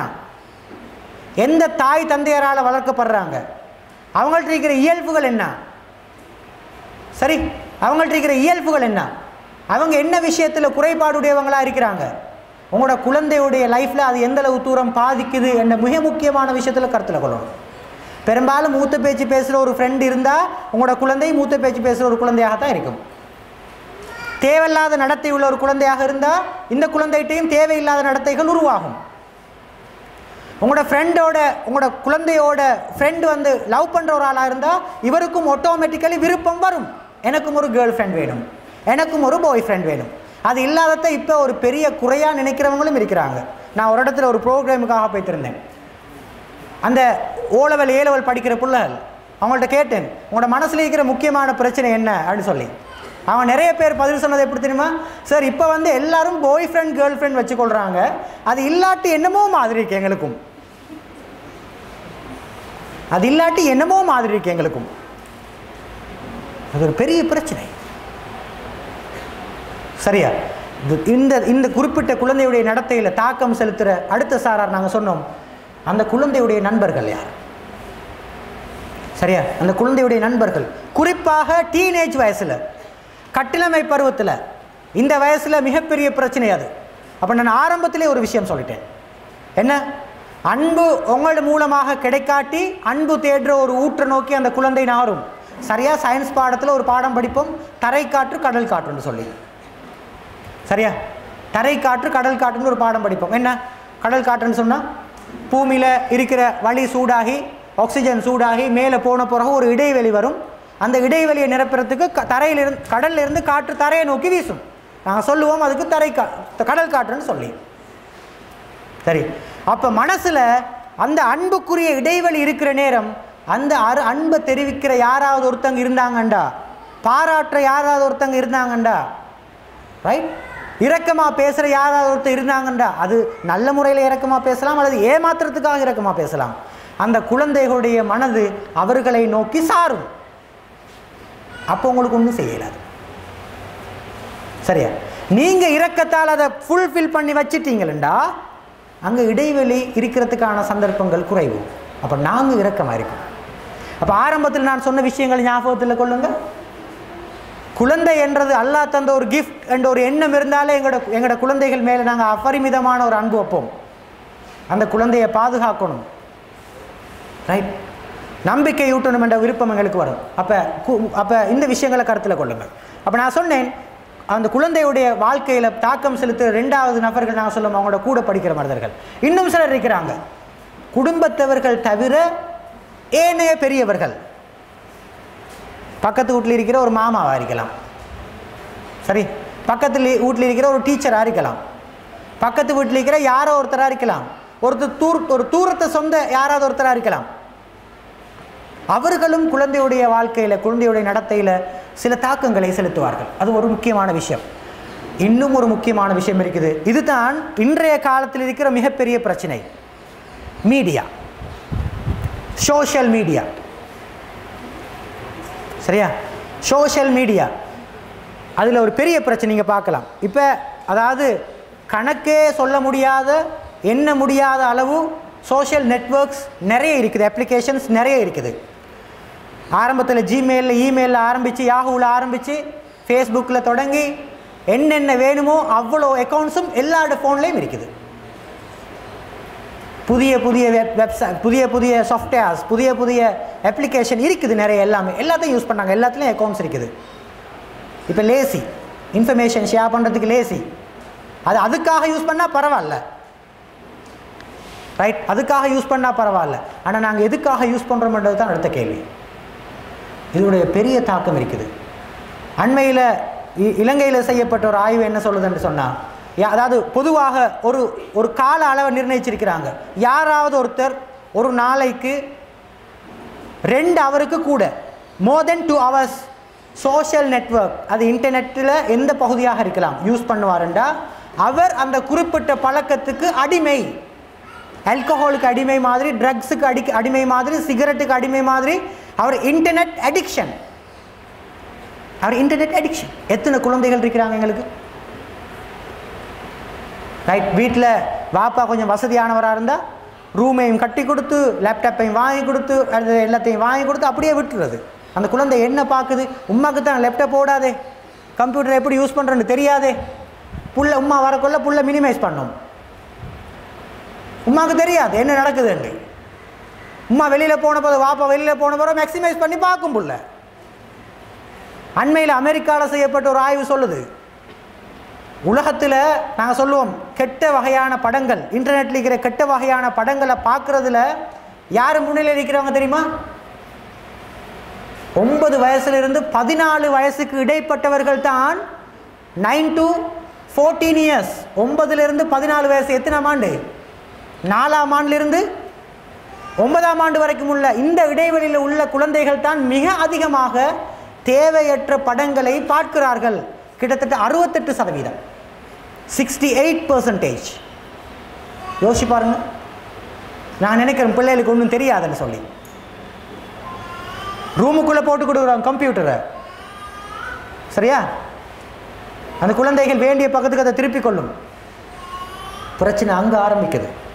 எங்களுக்கு தெரியாது என்ன எப்படி யூஸ் பண்ணுறேன்னு சொல்லி. ஆனால் குழந்தைகளுக்கு வாங்கி கொடுத்துக்கிறோம். ஆனால் இறக்கமண்ட பேரில் ஒரு நவீன விஞ்ஞான ஆய்வு சொல்லுது என்னென்னா, ஒரு குழந்தை ஒரு நாளைக்கு 2.5 மணித்தியாலங்களுக்கு மேலாக டிவி, இன்டர்நெட், அதாவது டிவி அல்லது கம்ப்யூட்டர் அல்லது டச் ஃபோன் அதை யூஸ் பண்ணுமெண்டா, ஒரு குழந்தை யூஸ் பண்ணுமெண்டா அவருடைய ஞாபகத்தில் கண்டிப்பாக குறைபாடுகள் ஏற்படும். எங்கள் உம்மாமாருக்கு என்ன லேசி, புள்ள அலட்டாமல் இருக்கிறதுக்கு டச் ஃபோன் அப்படியே கொடுத்துட்றது. அது உட்காந்து கேம் விளையாடி இருக்கும். சரி, லேசிக்கு செய்கிற விஷயங்கள். ஆனால் பாதிக்கப்படுறது குழந்தையுடைய ஞாபக சக்தி. மறந்துடக்கூடாது. நாங்கள் சொல்கிறோம் குழந்தைக்கு தயவு செஞ்சு டச் ஃபோன் கொடுக்காதீங்க, தேவையில்லை. என்ன நடந்தாலும் அது ஃபஸ்ட்டுக்கு அழும், கீழே விழுந்தாலும் அடம் பிடிக்கும், அலட்டும், அடம் பிடிக்கட்டுமே. எத்தனை நாளைக்கு பிடிக்கும் அடம்? எத்தனை நாளைக்கு அழும் குழந்தை? அதனால் அதனுடைய எதிர்காலம் பாதிக்கப்படுது. அதில் தான் நாங்கள் முக்கிய கவனம் செலுத்தணும். சரி, கொடுக்க தேவையில்லை. அது படிக்கிறதுக்கு, வாசிக்கிறதுக்கு, செஞ்சு பார்க்குறதுக்கு எத்தனையோ வகையான பொருட்கள் இருக்குது, அதை வாங்கி கொடுங்க. ரைட். ஆக மிக முக்கியமான விஷயம் மீடியா என்றது, அது இன்டர்நெட்டாக இருக்கலாம், டிவியாக இருக்கலாம், என்னவாக இருக்கலாம், மிகப்பெரிய ஒரு பங்களிப்பு செலுத்துது ஒரு குழந்தையுடைய நடத்தையில். உதாரணமாக சில பேரண்ட்ஸ் வருவாங்க, என்ன பிரச்சனை, என புள்ள சரியான அடம் பிடிக்குது. யார்கிட்ட இந்த கற்றுக்கொண்டது தெரியுமா அடம் பிடிக்கிற பழக்கத்தை? ஒன்று உம்மாவும் பாப்பாவும் யாரும் சரி ஒருத்தர் அடம் பிடிக்கிறது அந்த குழந்தை பார்த்துருக்கும், அல்லது நாங்கள் பார்க்குற ட்ராமாவில் இருக்கும். குழந்தைங்க சேர்த்து வச்சு தானே பார்க்குறேன், அப்போ தான் புள்ள அலட்டாது. என்ன நாங்கள் பார்க்குற ட்ராமாவில் இருக்கு. என்ன நாங்கள் பார்க்குற ட்ராமாவோட கருப்பொருள் என்ன? சிந்து பகரேவி எடுத்துக்கொள்ளுங்க. ட்ராமா நாங்கள் பார்க்குற இன்ட்ரெஸ்டாக பார்க்குற ட்ராமா என்ன கருப்பொருள்? ஒரு ஆள்கிட்ட மாப்பிள்ளையே மற்றவர் எப்படி களவாண்டுறது, அதான் கருப்பொருள். நீங்கள் கடைசியாக பார்க்குற தெய்வ மகள்கிட்ட கருப்பொருளை பாருங்கள். என்ன ஒரு குடும்பத்தை எப்படி மூட்டி விடுறது, எப்படி பிரிக்கிறது, குடும்பத்தை எப்படி சண்டையை மூட்டி விடுறது, இதுதானே ட்ராமா. இதைத்தானே பார்க்குறோம். கருப்பொருள் இதைத்தானே பிள்ளைகள் பார்க்குது. பார்த்து படித்துக் கொள்கின்ற குழந்தைகள் இதைத்தானே பார்க்குது. அப்போ எப்படி நல்ல ஒரு உணர்வு, நல்ல ஒரு செயற்பாடு அந்த குழந்தைகளுக்கு வெளிப்படும்? சாத்தியம் இருக்குதா? எதை பார்க்குறோம்? ரைட், அதுதான் வேணாம். நாங்கள் பிள்ளைக்கு கார்ட்டூன் தான் போட்டு கொடுக்குறேன். கார்ட்டூன் எடுத்துக்கொள்ளுங்களேன். Tom and Jerry. என்ன டாம் அண்ட் ஜெர்ரியோட கருப்பொருள் என்ன? எப்படி ஏமாத்துறது, எப்படி ஒழிக்கிறது, எப்படி தெரியாமல் அடிக்கிறது, இதுதானே கருப்பொருள். பிள்ளைகள் பார்க்குற கார்ட்டூன்ஸ் எல்லாம் எடுத்து பாருங்கள். அதனால தான் இஸ்ரேலில் ஒரு சட்டம் போட்டிருக்கிறாங்க, அங்கே செலக்டட் கார்ட்டூன் மட்டும்தான் டெலிகாஸ்ட் பண்ணுவாங்க டிவியில். செலக்டட் கார்ட்டூன்ஸ், எல்லா கார்ட்டூன் வாங்க ஒளிபரப்பு செய்யலாது. தடை. ஏண்டா குழந்தைகள் கெட்டு போகிறார்களாம். அவங்க எப்படி ஆனாக்கள் அது வேறு விஷயம். ஆனால் அவங்கள்ட்டையும் எங்களுக்கு முன்னுதாரணம் இருக்குது எடுத்துக்கொள்கிறதுக்கு. அப்போ நாங்கள் லேசிக்கு அந்த வேலையை செஞ்சு போகிறோம். கார்ட்டூனை வாங்கி கொடுக்குறோம். என்ன கருப்பொருள்னு பாருங்கள். அந்த கார்ட்டூனை நீங்கள் பிள்ளைகளுக்கு பார்க்குறதுக்கு கொடுக்கறதுக்கு முன்னாடி நீங்கள் பாருங்கள். இந்த குறிப்பிட்ட கார்ட்டூன் மூலமாக குழந்தைகிட்ட எந்த மனோநிலை வளரும்? நல்ல கார்ட்டூன்ஸ் இருக்குது, இல்லைன்னு சொல்ல வரல. நல்ல கார்ட்டூன்ஸ் இருக்குது. நல்லொழுக்கம் சம்பந்தமாக போதிக்கிற சில வகையான கார்ட்டூன்ஸ் இருக்குது. என்னோட பிரதர் அல்தாஃப் கூட ஒரு கார்ட்டூன் செஞ்சார் ஆரம்பத்தில், ஆப்ரஹாவின் அழிவு. ரைட், ஆப்ரஹாவின் அழிவு. அது ஒரு நல்ல கார்ட்டூன். ரைட், அதாவது இஸ்லாமிய எதிரிகள் இஸ்லாத்துக்கு எதிரிகள் கௌபாவை அழிக்க வந்த நேரம் அந்த கௌபாவை அழிக்க வந்த யானை படைக்கு என்ன நடந்தது என்ற சம்பவம் அது. ஒரு இஸ்லாமிய வரலாற்றை சொல்லி காட்டுற ஒரு கார்ட்டூன் இருக்குது. நிறைய கார்ட்டூன்ஸ் இருக்குது. ஆனால் நாங்கள் அதை செய்கிறதில்லை, அதை நாங்கள் பார்க்குறதில்ல. அது ஒரு குழந்தையோடைய நடத்தையில் பாதிப்பு செலுத்தும். ஒரு 3-4 வருஷங்களுக்கு முன்னாடி அக்குரணையில் ஒரு புள்ள ரெஸ்லின் பார்த்து போட்டு தம்பிக்கு அடித்து கீழே விழுந்து புள்ள மவுத் ஆயிடுச்சு. சரியா? மிக கவனமாக இருக்கிற குழந்தைகள் எதை பார்க்குறாங்க, ரைட்? எதை பார்க்குறாங்க குழந்தைகள், அது பாதிப்பு செலுத்தும். ஏன் இஸ்லாத்தில் சொல்கிறாங்க? இஸ்லாத்தில் ஒரு முக்கியமான சட்டம் இருக்குது. குழந்தைக்கு 1 வயசு 1.5 வயசு ஆகின பிறகு ஒரு தாயும் தந்தையும் அதே குழந்தை இருக்கிற அதே நேரத்தில் குழந்தை முழிச்சிருந்தாலும் சரி தூங்கியிருந்தாலும் சரி அந்த ரூமுக்குள்ளே 2 பேரும் ஒன்று சேரக்கூடாது. ஏன் அந்த சட்டம்? குழந்தைகள் அதன் மூலமாக சில விஷயங்களை படித்துக் கொள்வார்கள் என்றதுனால தான். ஆனால் இப்போ குழந்தைகள் பார்க்குறது எது? பார்க்குற சினிமா படங்களை பாருங்கள், என்ன கருப்பொருள்னு சொல்லி எவ்வளோ ஆபாசம், எவ்வளோ மோசம், எவ்வளோ கன்றாவி பார்க்க எழுதா. உமாக்கும் மகளுக்கும் ஒண்டா உட்கார்ந்து ஒரு பாட்டை பார்க்கலுமா இப்போ இருக்கிற சினிமாவில்? இயலாது. ஆனால் நாங்கள் அனுமதிக்கிறோம் அதை தனியாக பார்க்குறதுக்கு. அது தனியாக பார்க்குறதுக்கு அனுமதிக்கிறோம். அது தனியாக பார்க்க அனுமதிச்சா அவருடைய உணர்வுகள் எந்தளவு தூரம் தூண்டப்படும். அப்போ பாவங்கள் நிகழ்கிறதுக்கு சந்தர்ப்பம் இருக்குதா இல்லையா? இருக்குது. சரி, மிக முக்கியமான ஒரு பங்களிப்பு செய்து ஒரு குழந்தையுடைய நடத்தையை பொறுத்தவரையில் இந்த சோஷியல் மீடியா, ரைட், மிக கவனமாக இருக்க வேண்டிய விஷயங்கள். இப்போ பேரண்ட்ஸை பற்றி வருவோமே. இப்போ பேரண்ட்ஸ் சொல்கிறாங்க, ரைட், நாங்கள் இப்போ எல்லாம் செய்கிறோம். சிலர் சொல்கிறாங்க, நான் சரியான ஸ்ட்ரிக்ட் என் பிள்ளையோட, ஏன்னா என் பிள்ளையை நல்லா வளர்க்கணும்னு நான் மிச்சம் ஆர்வமாக இருக்கிறேன், அதனால் நான் சரியான ஸ்ட்ரிக்டாக இருக்கிறேன். ரைட். குழந்தைகளை பெற்றோர்கள் எப்படி வளர்க்குறாங்க என்றதை பொறுத்தவரையில் 3 வகையான பெற்றோர்கள் இருக்கிறாங்க. முதலாவது பெற்றோர், ரைட், நாங்கள் சொல்லுவோம் லிமிட்ஸ் வித்தவுட் ஃப்ரீடம், லைக் அ ஹிட்லர் மாதிரி வாயை திறந்தா பயான் தான், வாயை திறந்தா லெக்சரிங் தான், வாயை திறந்தா அட்வைஸ் தான். கையை புள்ள ஒரு சின்ன வேலையை ஸ்டார்ட் பண்ணாலும் பனிஷ்மெண்ட் தான். ஒரு நாளும் ஒரு பிள்ளைக்கிட்ட உங்களோட ஐடியா என்னமான்னு கேட்கறது இல்லை, உங்களோட கருத்து என்னமான்னு கேட்கறது இல்லை. நான் சொல்கிறத நீ கேளு, நீ பிள்ளையா, நீ உமாவா நான் உமாவா, ரைட்? நீ உமாவா நான் உமாவா, நாங்கள் உமா பெத்த எங்களுக்கு வளர்க்க தெரியாதோ? இப்படி 1000 கேள்விகள் கேட்போம், ரைட்? இப்படியான பேரண்ட்ஸுக்கிட்ட வளர்கிற குழந்தைகள் சந்தோஷம் இல்லாத குழந்தைகளா, எப்போவுமே மனசில் ஒரு அழுத்தம் உள்ள குழந்தைகளா, எந்த விஷயத்தையும் சாதிக்க முடியாத குழந்தைகளா, சமூகத்திலிருந்து பின்வாங்கிய குழந்தைகளா, அவங்களோட உணர்வுகளை வெளிப்படுத்த முடியாத குழந்தைகளாக அந்த குழந்தைகள் மாறும். சரி, என்ன அவ்வளோ அடக்கி வச்சிருக்கிறோம். நான் பேசுகிறத நீ கேளு, நான் பேசுகிறத நீ கேளு, நான் உமாவா நீ உமாவா, எனக்கு எல்லாம் தெரியும், 8 தேசிகாட அவசரம் இல்லை, கதைக்கிற கதையை பாரு. சரியா? அப்போ இப்படியான போக்கு ஒரு குழந்தையை பாதிக்கும். இன்னும் ஒரு வகையான பெற்றோர் இருக்கிறாங்க, ஐயோ ஃப்ரீடம் வித்தவுட் லிமிட்ஸ், அவுத்துட்ட மாடு மாதிரி. பிள்ளை எங்கே போகிற, எத்தனை மணிக்கு எழும்புற, யாரோட பழகுற, என்ன பேசுகிற, என்னத்தை பார்க்குற, என்ன படிக்கிற, கணக்கே இல்லை. ஏன்னா அதுக்கு ஒரு காரணம் சொல்லுவாங்க, அதுக்கு ஒரு ரீசன் வச்சுருப்பாங்க. என்ன ரீசன் தெரியுமா? நாங்கள் எங்களோட வாப்பா அம்மாவும் சரியான ஸ்ட்ரிக்டாக தான் வளர்ச்சி, நாங்கள் அது கவலைப்பட்டு எங்களோட பிள்ளையாவது கொஞ்சம் ரிலாக்ஸாக இருந்துட்டு போட்டுமே, கொஞ்சம் ஃப்ரீயாக இருக்கட்டுமே,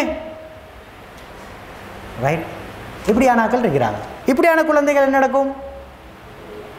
ஆவேசமான குழந்தைகளாக, சொல்லு கேட்காத பிள்ளைகளாக, சந்தோஷம் இல்லாத குழந்தைகளாக, தன்னுடைய உணர்வுகளை தன்னால் கண்ட்ரோல் பண்ண முடியாத குழந்தைகளாக. கோபம் வந்தால் கண்ட்ரோல் பண்ண இயலாது, வெறுப்பு வந்தால் கண்ட்ரோல் பண்ண இயலாது, ஒரு விருப்பம் வந்தால் அதையும் கண்ட்ரோல் பண்ண இயலாது. தன்னை புரியாத ஒரு குழந்தையாக அந்த குழந்தை வளரும். இதுவும் ஒரு குழந்தையில் பாரிய பாதிப்பை ஏற்படுத்தும். 3வது ஒரு குழந்தை இருக்கிறாங்க, இவங்களை சொல்லுவோம் நாங்கள் டெமோக்ராட்டிக் பேரண்டிங். ஃப்ரீடமும் இருக்கும், லிமிட்ஸும் இருக்கும். இரக்கம் காட்ட வேண்டிய இடத்துல இரக்கத்தை கொடுப்பாங்க, கண்டிக்க வேண்டிய இடத்துல கண்டிப்பாங்க, ரைட்? இதுதான் ரியல் பேரண்டிங். இதுதான் ரியல் பேரண்டிங். அவங்க இரக்கம் காட்டுவாங்க, வழி காட்டுவாங்க, ஹெல்ப் பண்ணுவாங்க, அணைச்சி கொள்ளுவாங்க குழந்தைய. இதெல்லாம் நடக்கும். ரைட். அப்படியான பேரண்ட்ஸ்ட வளர்கிற குழந்தைகள் சந்தோஷமான குழந்தைகளாக, தன்னை பற்றி புரிந்து கொள்கின்ற குழந்தைகளாக, சாதிக்கின்ற குழந்தைகளாக, ஃப்ரெண்ட்லியாக, சப்போர்ட்டிவாக, இரக்கமாக இருக்கிற குழந்தைகளாக அந்த குழந்தைகள் வரும். அப்போ நாங்கள் தெரிவு செய்யணும், நாங்கள் எப்படி இருக்கிறோம், எங்களோட குழந்தைகளோட நாங்கள் எப்படி நடந்து கொள்ளணும் என்று சொல்லி. சரி, எப்படி நடந்து கொள்ளணும்னு சொல்லி நாங்கள் தீர்மானிக்கணும். இப்போ சில வழிகாட்டல்களை சொல்கிறேன். ஒரு குழந்தையோட நடந்து கொள்கிற டைமில் ஒரு பேரண்ட் செய்ய வேண்டிய முக்கியமான சில விஷயங்கள் இருக்குது. முதலாவது, accept your child for the wonderful person he or she is. உலகத்தில் இருக்கிற மிக நெருக்கமான, மிச்சம் விருப்பமான ஒரு மனிதர் நீங்கள் தான் எனக்கு என்று ஒரு தாய்க்கு, ஒரு தந்தைக்கு தனக்கு குழந்தையை நோக்கி சொல்லலுமா? அது எத்தனை வயசு குழந்தையாக இருக்கலாம். உலகத்தில் இருக்க மிச்சம் பொருத்தமான, விருப்பமான, எனக்கு விருப்பமான ஒரு ஆள், நான் மதிக்கிற ஒரு ஆள் நீங்கள் தான் என்று ஒரு குழந்தைக்கு ஒரு தாயால் சொல்ல முடியுமா? சொல்லணும். கட்டாயம் சொல்ல முடியுமாக இருக்கணும். அப்போ உங்களுக்கும் உங்களோட குழந்தைகளுக்கும் இடையில் எவ்வளோ ஒரு அட்டாச்மெண்ட் உருவாகுதுன்னு சொல்லி பாருங்கள். நீங்கள் சொல்கிறத உங்களோட குழந்தைகள் கேட்கும். Be a good role model in all you say and do. நீங்கள் குழந்தைகளுக்கு வழிகாட்டுறதுக்கு முன்னாடி நீங்கள் அந்த விஷயத்தை செயற்படுத்தணும். வாப்பா சொல்லக்கூடாது, வீட்டுக்கு வந்துட்டு இஷாக்கு பாங்க சொல்லிடுவாங்க, வீட்டுக்கு வரக்குள்ள வாப்பா மகன் பள்ளியில் போய் தொழுட்டு வாங்க ரெண்டு வாப்பா வீட்டுக்குள்ளே இருப்பார். உம்மா என்ன செய்கிற? ட்ராமாவை பார்த்து முன்னுக்கு உட்கார்ந்து கொண்டு இருந்துட்டு ஆதரி பார்க்குறதா? அதை பார்த்து கொண்டு முன்னுக்கு உட்கார்ந்து கொண்டு இருந்து பிள்ளைக்கு சொல்கிறது என்ன? மகள் ரூமுக்குள்ளே போய்த்து படிங்கோ. சரி, மகள் ரூமுக்குள்ளே போய்த்து படிங்கோ. அப்படி செய்யலாது. ரைட். நீங்கள் என்ன சொல்கிறீங்களோ பிள்ளைக்கு சொல்கிறது, மகள் அழகாக சுத்தமாக க்ளீனாக இருக்கணும் நீங்கள். ஆனால் அம்மா எப்படி இருக்கிற? பக்கி மாறிக்கிற. ரைட். மகள் அழகாக சுத்தமாக க்ளீனாக இருக்கணும். ஒரு 4-5 நாளைக்கு முதல் ஒரு கேஸ் ஒன்று வந்துச்சு. ரைட். ஒரு 10 நாள் இருக்கும். ஒரு கல்யாணம் முடித்து 6 மாதம் ஒரு போய் வந்துக்கிறார் டிவோர்ஸ் பண்ணுறதுக்கு. என்ன காரணம் தெரியுமா? எங்களோட பொம்பளை சுத்தமே இல்லை, அந்த பக்கத்துக்கு தலை வச்சு படுக்கிறோம் இல்லை. எங்கள் பொம்பளை சுத்தமே இல்லை, அந்த பக்கத்துக்கு தலை வச்சு படுக்கிறோம் இல்லை. வெள்ளைக்கு எலும்புனா பல்லு தீட்டுவோமே, முகம் கழுவுவோமே, கொண்டே தலை முடிய கொஞ்சம் வாழ்ந்து கொள்வோமே, கட்டி கொள்வோமே, பசுந்தா உடுப்போமே, ஒன்றும் இல்லை. சுத்தம் ஒன்றுமே இல்லை. இந்த பிள்ளையுடைய பேரண்ட்ஸை போய் பார்த்தா எப்படி தெரியுமா? அது ஒரு வித்தியாசமான டிசைன். ரைட். அது ஒரு வித்தியாசமான டிசைன். நாங்கள் சொல்கிறது பிள்ளையில அழா இருங்க, பசுந்தா இருங்க, ரைட், வடிவாரிங்க, அழா ட்ரெஸ் பண்ணுங்க சொல்கிறது தான். ஆனால் உங்களில் என்ன பார்க்குறாங்க உங்களோட குழந்தைகள்? நைட்டுக்கு தூங்க சொல்லி நாங்கள் எப்படி தூங்குறது? ஈக்கிரத்திலேயே பழைய உடுப்பை போட்டுக்கொண்டு, பிஞ்ச உடுப்பை போட்டுக்கொண்டு, ஒட்டு போட்ட உடுப்பை போட்டுக்கொண்டு தூங்குவோமே. நாங்கள் வீட்டில் தான் இருக்கிறது. சரி, தூங்குகிற நேரம் ஸ்லைடையும் கட்டி வச்சிடுறது, வெளி ஸ்லைடை பூலை கட்டி வச்சிடுறது. அப்போ பேய் மாதிரி தான் இருக்கும். ஆல்ரெடி மோகினி. சரி, அப்படி தான் இருக்கும். காலையில் எலும்புறது. காலையில் எலும்புனா அம்மாவுக்கு பல்லு தீட்ட நேரம் இல்லை. சுபாவுக்கு பாங்க சொல்லிடுவாங்க, 6 மணி தானே எலும்புற. எலும்பி என்ன செய்கிறது? ஓடி போய்த்து பல்லு அந்த ஒழுவோடு சேர்த்து நல்லா 2-3 இழுத்துட்டு வந்துடுறது. அவ்வளோதான். அதோடைய உமா போய்த்து போகணும் கிச்சனுக்கு டீ ஊற்றுறதுக்கு. அதில் கேஸ் அடுப்பு இருந்தால் வேறு விஷயம்.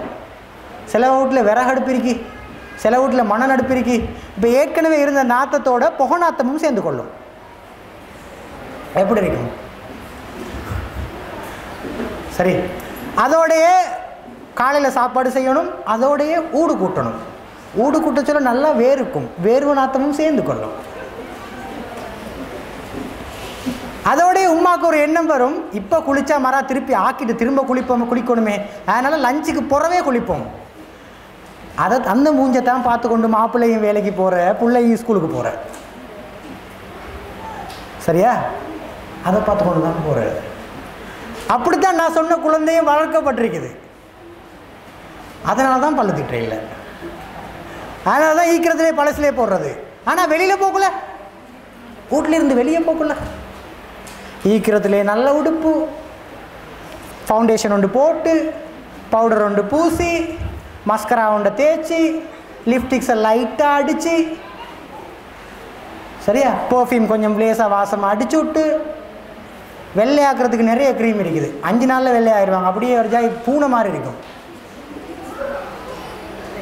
சரி, எங்களோட ஆண் சகோதரர்களுக்கு தெரியாமல் இருக்கும் சில நேரம் அந்த க்ரீம் என்னண்டு. சரியா, பாய்மி, golden pearl, doctor Japan, Chandana lab, இன்னும் 2500 க்ரீம் ஒன்று இருக்கான், பேர் மறந்துட்டு, எனக்கு அதுக்கு மறந்துட்டு கேட்டுக்கொள்றதுக்கு. சரியா, 5 நாளில் பூனை ஆயிடுவாங்க அப்படியே. சரி, ஓகே, ரைட். இப்படி வெளியில் போக்கள் அழகாக போகிறது. அப்போ எங்களுக்கு ஒரு சந்தேகம் வர என்ன தெரியுமா, மாப்பிள்ளை உள்ளுக்கு இருக்கிறாரா வெளியில் இருக்கிறாரான்னு. நான் வீட்டுக்குள்ளே அழகாக பார்க்குறேன் இல்லையே, பிள்ளைகளுமே தான் பார்க்குறது. ஸோ சொல்ல வர விஷயம், be a good role model in all your say and do. பிள்ளைக்கு ஒரு விஷயத்தை சொன்னால் நீங்கள் அதில் முன்னுதாரணமாக இருக்கணும். ரசூல்லாட்ட ஒரு பிள்ளையை கூட்டிகிட்டு வராங்க, என் பிள்ளை சரியாக சீனி சாப்பிடுது, நீங்கள் சொன்னால் தான் நிப்பாட்டும் சொல்லுங்கள். ரசூல்லா திருப்பி அனுப்புகிறாங்க போங்கண்டு. பேத்தி இன்னொரு நாள் வராங்க, திருப்பி அனுப்புகிறாங்க போங்கண்டு. 3ஆவது நாள் சொல்கிறாங்க புள்ள இனிப்பு சாப்பிடக்கூடாது வேணாமண்டு. அந்த தாய் கேட்குறா, என்ன காரணம்? நான் சாப்பிட்டு கொண்டு இருந்தேன் ஓவரா, அதை நான் நிப்பாட்டணுமே. அப்போ பிள்ளைகளுக்கு சொல்கிறதுக்கு முன்னாடி, பிள்ளைகளுக்கு ஏசுறதுக்கு முன்னாடி, கைட் பண்ணுறதுக்கு முன்னாடி உங்கள்கிட்ட அந்த குறைபாடு இருக்குதா, பிள்ளை இருக்குதா அப்படின்னு நீங்கள் கேட்டு பார்த்துக்கொள்ளணும். இல்லாட்டி புள்ள உங்களோட மூஞ்சிக்கு சொல்லாது, ஆனால் மனசுக்குள்ளே நெஞ்சு சொல்லிக்கொள்ளும், இவங்க எப்படின்னு எங்களுக்கு தெரியுமெண்டு.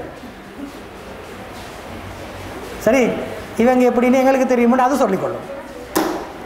Right, okay. அப்போ எல்லா விஷயங்களையும், என்ன விஷயமாக இருக்கலாம், எல்லா விஷயத்துலையும் ஒரு நல்ல முன்மாதிரியாக இருக்கணும். Communicate respectfully and listen attentively. உங்களோட குழந்தையோட பேசுகிற நேரம் அடியே எருமை, குரங்கு, பேய், சைத்தானன்னு கூப்பிடாம வாங்கம்மா, தங்கமே, செல்லமே, இறக்கமாக பாசமாக கூப்பிடணும். ரெஸ்பெக்ட் பண்ணணும். ரெஸ்பெக்ட் கொடுத்து ரெஸ்பெக்ட் வாங்கணும். இல்லாட்டி நீங்கள் கிளவியாக பொல்லுன்ற டைம் இருக்கி அப்போ கூப்பிடும் சனி என்னண்டு, உங்களை அலட்டின்னு கூப்பிடும், உங்களை காது கடின்னு சொல்லும் உங்களுக்கு. ஏண்டா நீங்கள் இறக்கமாக கூப்பிட்டு அந்த புள்ள பார்த்ததே இல்லை. சரி, இறக்கமாக கூப்பிட்டு பார்த்ததே இல்லை. அப்போ எந்தளவு தூரம் நாங்கள் எங்களோட பேச்சில், அதாவது நாங்கள் அந்த குழந்தை கதைக்கிற நேரம் எந்தளவு தூரம் அதுக்கு முக்கியத்துவம் கொடுக்குறோம். சிலாக்கள் என்ன சரி, இதை சொல்லி கொடுத்தோன்னே முக்கியத்துவம் கொடுக்கணும் தானே என்று சொல்லி சொல்லுங்க 2 வெங்காயம் வெட்டுறது, சொல்லுங்க ஒன்று தேங்காய் திருகிறது, சொல்லுங்க ஒன்று உடுப்பு கழுகிறது, அதல்ல சொல்ல வர விஷயம். முழுமையாக அந்த குழந்தையை கூப்பிட்டு அழைச்சி பக்கத்தில் உட்கார வச்சு அந்த குழந்தை என்ன சொல்ல விரும்புகிறீங்க சொல்லுங்கள், இப்போ பேசுங்க சொல்லணும், அதுக்கு பேச விடணும். சில வாப்பா மாறிக்கிறாங்க, முன் வாசலில் வாப்பா வரக்குள்ள பின் வாசலில் மகன் வெளியில் போயிடுவார். என்ன வாப்பா சொல்லுவாராக்கா, அதுக்கு ஒரு வரை விளக்கணும். என் மகன் சரியான மரியாதை என்னோட தும்பு கட்டு தான் இருக்காங்க. ரைட், ஒரு மரியாதையும் கிடையாது. அது தோளுக்கு மீறினால் தோழன் என்று சொல்லுவோம். சரி, ஒரு மகனை உட்கார வச்சு கதைக்கணும், என்ன தேவைன்னு விசாரிக்கணும், அவனுடைய அடிப்படை தேவைகள் என்னென்னு சொல்லி பார்க்கணும், படிக்கிறதுல ஏதாவது பிரச்சனை இருக்குதான்னு சொல்லி கேட்கணும், ஏதாவது எங்களால் வழிகாட்டல் செய்யணுமான்னு கேட்கணும், ஏதாவது எக்ஸ்ட்ரா கிளாஸ் போடணுமான்னு கேட்கணும். அவருடைய அடிப்படை தேவைகள் என்னன்னு சொல்லி கேட்டு கேட்டு செய்யணும். ஒரு பெற்றோர், ஒரு உம்மா கேட்கணும், ஒரு வாப்பா கேட்கணும் அந்த குழந்தைகிட்ட. நான் கேட்குறது இல்லையே, இங்கே வரக்குள்ள அங்கே போயிடுவார். நான் நினைக்கிறது மரியாதை கிடையாது. காலப்போக்கில் வாப்பா ஆசைப்படுவார் மகனோட பேசணும்னு சொல்லி, வாப்பா எனக்கு டைம் இல்லை சொரியா அவங்களோட பேசிகிட்டு இருக்கிறதுக்கு ஆளை விடுங்க அண்டு பேசுகிறார் அவர். ஏன்னா நீங்கள் அவரோட பேசலை, அவர் உங்களுக்கு நீங்கள் அவரோட பேசுறதுக்கு சந்தர்ப்பம் தர மாட்டார்.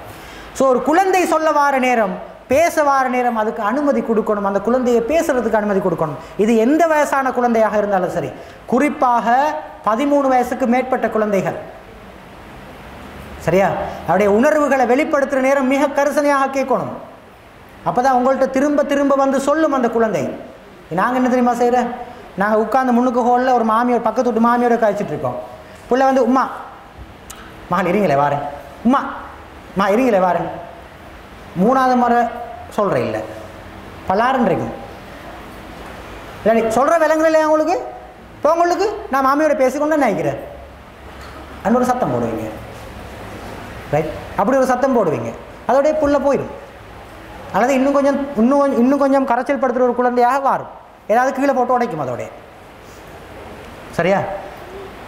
உங்களோட குழந்தையை விட முக்கியமானவன் உங்களுக்கு யார்? உங்களோட பிள்ளையை விட, உங்களோட குழந்தையை விட உங்களுக்கு முக்கியமானவங்க யார் உலகத்தில்? யாரும் இல்லை. பக்கத்து விட்டு மாமிட்ட சொல்லுங்க, 5 மினிட்ஸ் தாங்க, என் பிள்ளை ஒரு விஷயம் சொல்லுவோம், பேசிட்டு வந்துடுறேன். குறை சொல்லுவாங்களா? அவங்கள குற்றம் பிடிப்பாங்களா? விமர்சிப்பாங்களா? அதெல்லாம் நடக்காது. விமர்சித்தாலும் பரவாயில்ல, அதில் என்ன வந்துட போகுது? உங்களோட குழந்தைக்கு நீங்கள் முன்னுரிமை கொடுக்கணும். உங்களோட குழந்தையை விட முக்கியமானவங்க உங்களுக்கு யாருமே கிடையாது. நாங்கள் அப்படி கொடுக்குறல்ல, நாங்கள் கொடுக்குறது மற்றவங்களுக்கு தான் முன்னுதாரணம் கொடுக்குறது. அதே நேரம் ஒரு குழந்தையோட பாராட்டு நேரம் பாருங்கள். குழந்தைய பாராட்ட எப்போ பாராட்டுற? எல்லாருக்கும் முன்னுக்கு வச்சு பாராட்டுறது இல்லை. உண்மையான விஷயம், எல்லாருக்கும் முன்னுக்கு வச்சு தான் அந்த குழந்தைய பாராட்டணும். சரியா? எல்லாருக்கும் முன்னுக்கு வச்சு பிள்ளையோட குறையத்தான் சொல்கிறேன். எங்கட புள்ள சரியான மோசம், எங்கட புள்ள சரியான ஓரம், ரைட், எங்கட புள்ள சரியான தோது புத்தி, சரி, எங்கட புள்ள சரியான சோம்பேறி, எங்கட புள்ள சரியான ஒன்றிலையும் இன்ட்ரெஸ்ட் இல்லை, எங்கட புள்ள படிக்கிறல்ல, எல்லா நெகட்டிவான விஷயங்களையும் குழந்தைக்கு இப்போ சொல்கிறது தெரியுமா? எல்லாத்தையும் முன்னுக்கு வச்சு அதோட மானத்தில் கை வைக்கிறது. குழந்தை ஒரு விஷயத்தை சாதிச்சுட்டு வந்திருக்கும், ரைட், ஒரு விஷயத்தை அச்சீவ் பண்ணிட்டு வந்திருக்கும். நான் வீட்டுக்குள்ளே காம்பரில் கூட்டு போய்த்து பாராட்டுவோம், வெரி குட், சந்தோஷம்னு சொல்லுவோம். அதுவல்ல ரியல் மோட்டிவேஷன். எல்லாருக்கும் முன்னுக்கு வச்சு பாராட்டணும். எப்படிமா அவங்களோட குழந்தை சூப்பர், வேண்ட புள்ள சந்தோஷம் பார்க்குறதுக்கு நல்லா இருக்குது, இப்போ முந்தைய விட நல்லா செய்கிறா எல்லாம். அது உங்களோட குழந்தையுடைய காதுகளுக்கு கேட்டால் அந்த குழந்தைக்கு ஒரு அலாதியான விருப்பம் வரும், ஒரு அலாதியான இன்ட்ரெஸ்ட் வரும். எஸ், என் உம்மா நம்புகிற மாதிரி, என் உம்மா மற்றவங்கள்ட்ட சொல்கிற மாதிரி நான் வந்து காட்டணும், படித்து காட்டணும், முன்னேறி காட்டணும், ஒரு இன்ட்ரெஸ்ட் அந்த குழந்தைக்கு வருமா இல்லையா? வரும். சரி, அதில் இன்னொரு விஷயம் இருக்குது, ஒரு இன்ட்ரெஸ்டான விஷயம். பிள்ளை ஏதாவது வீட்டில் கச்சால் பண்ணும், கச்சால் பண்ணோடனே பாப்பா வரும் வரைக்கும் உம்மா வெயிட் பண்ணுறது. சரியா? பாப்பா வரும் வரைக்கும் உம்மா வெயிட் பண்ணுறது. பாப்பா வந்து வாசலை திறந்தா போதும் கதவை. உங்களோட புள்ள இன்றைக்கு என்ன செஞ்ச தெரியுமா? உங்களோட புள்ள இன்றைக்கு என்ன செஞ்ச தெரியுமா? அப்போ மட்டும் உங்களோட புள்ள என்ன பிரச்சனை தானே? அப்போ உங்களோட புள்ள, அப்போ அவருக்கு தேவையில்லாத வார்த்தையெல்லாம் வரும். ஏன்னா ஏற்கனவே அவர் காலையிலேருந்து அந்தி வரைக்கும் கஷ்டப்பட்டு வேர்வை சிந்தி எங்கேயாவது செக் பவுன்ஸ் ஆகிருக்கும், அதுலேயும் தலையடிச்சிட்டு வார ரோட்டில் பைக்லையோ காரில் யாராவது பக்கத்தில் கொண்டு விட்டுருப்பான், அவனோட சண்டை பிடிச்சி கொண்டு ஒரு டென்ஷனில் தான் வார. மாப்பிள்ளை வீட்டுக்கு வாரது டென்ஷனில், அமைதி தேடி வார இடம் தான் அது. அங்கே வந்தால் அது அதோட பெரிய நரகம். சரியா? அது அதோட பெரிய நரகம். அமைதி தேடித்தான் வாரது. ரசூல் ஒரு ஹதீஸில் சொன்னாங்க, எந்த மனைவி தன்னுடைய கணவனுக்கு கண் குளிர்ச்சியாக அமையலையோ அந்த மனைவி சொர்க்கத்துக்குரிய மனைவி கிடையாது. ஒரு கணவனுக்கு தன்னுடைய மனைவியை பார்த்தா சந்தோஷம் வரணும், இருக்கிற மனசில் இருக்கிற குறைகள் எல்லாம் பறந்து போகணும், மனசில் இருக்கிற கவலைகள், செக் பவுன்ஸ் ஆனது, நடந்த பிரச்சனை, அடிபடிப்பட்டது எல்லாமே மறந்து போகணும். ரியல் லேடி, அதுதான் ரியல் லேடி. அதை பார்த்து தான் உங்களோட புள்ள வளரும். அப்போ வந்தோடனே என்ன சொல்கிறது? வாப்பா வந்தோடனே இன்றைக்கி உங்களோட புள்ள என்ன செஞ்ச தெரியுமா? அப்போ ஏடி, அப்போ நீ எனக்கு இப்போ பெக்கல்லையான்னு அடுத்த கேள்வி கேட்பாரு. வாப்பா நல்லா வந்து அதே புள்ள ஸ்கூலில் ஏதாவது ஃபஸ்ட் எடுத்துகிட்டு வந்துட்டு ஏதாவது சாதிச்சுட்டு வந்து ஏதாவது ப்ரைஸ் ஒன்று வாங்கிட்டு வந்தால் இன்றைக்கி எங்களோட புள்ள என்ன செஞ்ச தெரியுமா? அப்போ மட்டும் அவங்களோட புள்ள. குழப்பம் பண்ணால் வாப்பட புள்ள, குழப்பம் பண்ணாட்டி உங்களோட புள்ள. சரியா? ஸோ முக்கியமான விஷயம். அப்போ எந்த குழந்தையாக இருக்கலாம், மிக அவதானமாக அந்த குழந்தை சொல்கிற விஷயத்தை கேட்கணும். என்ன பேசுது, என்ன விரும்புது, அவருடைய தேவைகள் என்ன, புரிஞ்சு கொள்கிற ஒரு பெற்றோராக நாங்கள் இருக்கணும். அடுத்த விஷயம் பாருங்கள், discipline fairly firmly and with love. உங்களோட குழந்தை தவறு விடுவார்கள். தவறு இழைக்காத மனிதர்கள் உலகத்தில் யாருமே கிடையாது. யாராவது இருக்கிறாங்களா? இல்லை, யாருமே கிடையாது உலகத்தில் தவறு செய்யாத மனிதர்கள். ஈவன் ரசூலுல்லா தவறு செஞ்சு கூட அல்லாஹ் தஆலா வழிகாட்டியிருக்கிறான். அபஸவத்தவல்லா, நீங்கள் கண்ணை மறுபக்கமாக உங்களோட பார்வையை திரும்பி கொண்டீங்க, அது கூடாது, அல்லாஹ் வழிகாட்டுறான். அப்போ நாங்கள்லாம் எம்மாத்திரம் எல்லாரும் தவறு செய்கிறோம். தவறுக்கு மத்தியில் படைக்க அல்லாஹ் சொல்கிறான் தெளிவாக, மனிதனை தவறுக்கும் மறதிக்கும் மத்தியில் படைச்சிருக்கிறேன். தவறு செய்த சமூகம், ரைட், தவறு செய்த சமூகம். ஆதமுடைய மகன் தவறு செய்யக்கூடியவன், பிழை விடக்கூடியவன். ஆதமுடைய மனிதர்கள் சிறந்தவன், தவறு செஞ்ச பிறகு பாவ மன்னிப்பு கேட்டு அதிலிருந்து விடுபடக்கூடியவன். சரியா? அப்போ தவறு செய்யாத மனிதர்கள் யாருமே கிடையாது. ஆனால் நான் எங்களோட பிள்ளைகிட்ட எப்படி எதிர்பார்க்குறது தெரியுமா? பர்ஃபெக்டாக 100% இருக்கணும்னு எதிர்பார்ப்போம். அது ஒரு தவறு செஞ்சால் எங்களால் பொறுத்து கொள்ள இயலாது. அல்லாவே பொறுக்கிறான்,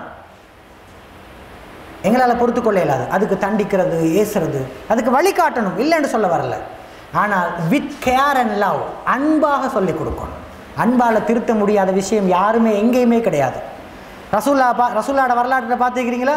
சஹாபாக்களோட வரலாற்றில் பார்த்துருக்கிறீங்களா? எங்கேயாவது ரசூல்லா தண்டிச்சாங்கன்னு சொல்லி தவறு செஞ்சதுக்காக இல்லை, அன்பால் கேரால் ரசூல்லா சொல்லிக் கொடுப்பாங்க, இரக்கமாக சொல்லிக் கொடுப்பாங்க. அன்பால் வளைக்க முடியாத விஷயம் எதுவுமே கிடையாது. கணவனையாக இருக்கலாம், பிள்ளைகளாக இருக்கலாம், யாராக இருக்கலாம். அன்பால் வார்த்தையால் வளைக்க முடியாத விஷயங்கள் எங்கேயுமே கிடையாது. அந்த குழந்தை உங்கள்கிட்ட பக்கத்தில் வந்து உட்கார்ற நேரம், உங்களோட அண்மையை நாடி இருக்கிற நேரம், உங்களோட தோளில் சாய்ந்து கொள்கிற நேரம், உங்களோட மடியில் தலை சாய்க்கிற நேரம், அந்த குழந்தையுடைய தலையை தடாவி சொல்லுங்கள் பார்ப்போம், எங்கடுமா நீங்கள் இப்படியெல்லாம் செய்யாதீங்கம்மா, எனக்கு மிச்சம் கஷ்டமாக இருக்குது. அந்த குழந்தை கேட்கும் நீங்கள் சொல்கிறத. உங்களோட ஹஸ்பண்டும் கேட்பார் நீங்கள் அப்படி சொன்னா. சரியா? உங்களோட ஹஸ்பண்டும் கேட்பார் நீங்கள் அப்படி சொன்னா. இது வந்தோடனே சண்டைக்கு நிற்கிற, எனக்கு 5000 ரூபா காசு தரணும் நீங்கள், ஏன்னா நீங்கள் இன்றைக்கு கூட்டி போகல, கை முன்னுக்கு நீட்டுறது இப்படி, என்ன கை நீட்டுற அண்ட் அவர் பல்லாறு நிறைய விடுவார் அதோட. சரியா? பல்லாறு நிறைய விடுவார், கை நீட்டி பேசுறது. அப்போ எல்லாத்தையும் சொல்கிறதுக்கு ஒரு மெத்தட் இருக்குது, முறை இருக்குது. அன்பால் என்ன விஷயத்தையும் சாதிக்கலாம். சரியா? அன்பால் என்ன விஷயத்தையும் சாதிக்கலாம். ஹஸ்பண்ட் கூலாக இருக்கிற நேரம் போயிட்டு உங்களை எங்கே கொழம்புல இருக்கிற ஜூக்கு கூட்டி போக சொல்லுங்க, அவர் சிங்கப்பூரில் இருக்கிற ஜூக்கு கூட்டி போவார் உங்களை. ஏன்னா நீங்கள் சொல்கிற விதம், தலையை தடாவி கையை கொஞ்சம் இப்படி பிடிச்சி வலது தோளில் கையை வச்சு சொல்லணும், கேட்பார் ஹஸ்பண்ட். சொல்ல வேண்டிய முறை இருக்குது எல்லாத்தையும். குழந்தைகளும் அவ்வாறு தான். குழந்தைகளுக்கு சொல்கிற மெத்தட் இருக்குது, அப்படி சொல்லணும். இறக்கமாக, பாசமாக, இறக்கத்தை சொல்லி பிள்ளைகளுக்கு சொல்லணும், புரியும் அந்த குழந்தைக்கு. யாரும் தவறு செய்யாத மனிதர்கள் கிடையாது.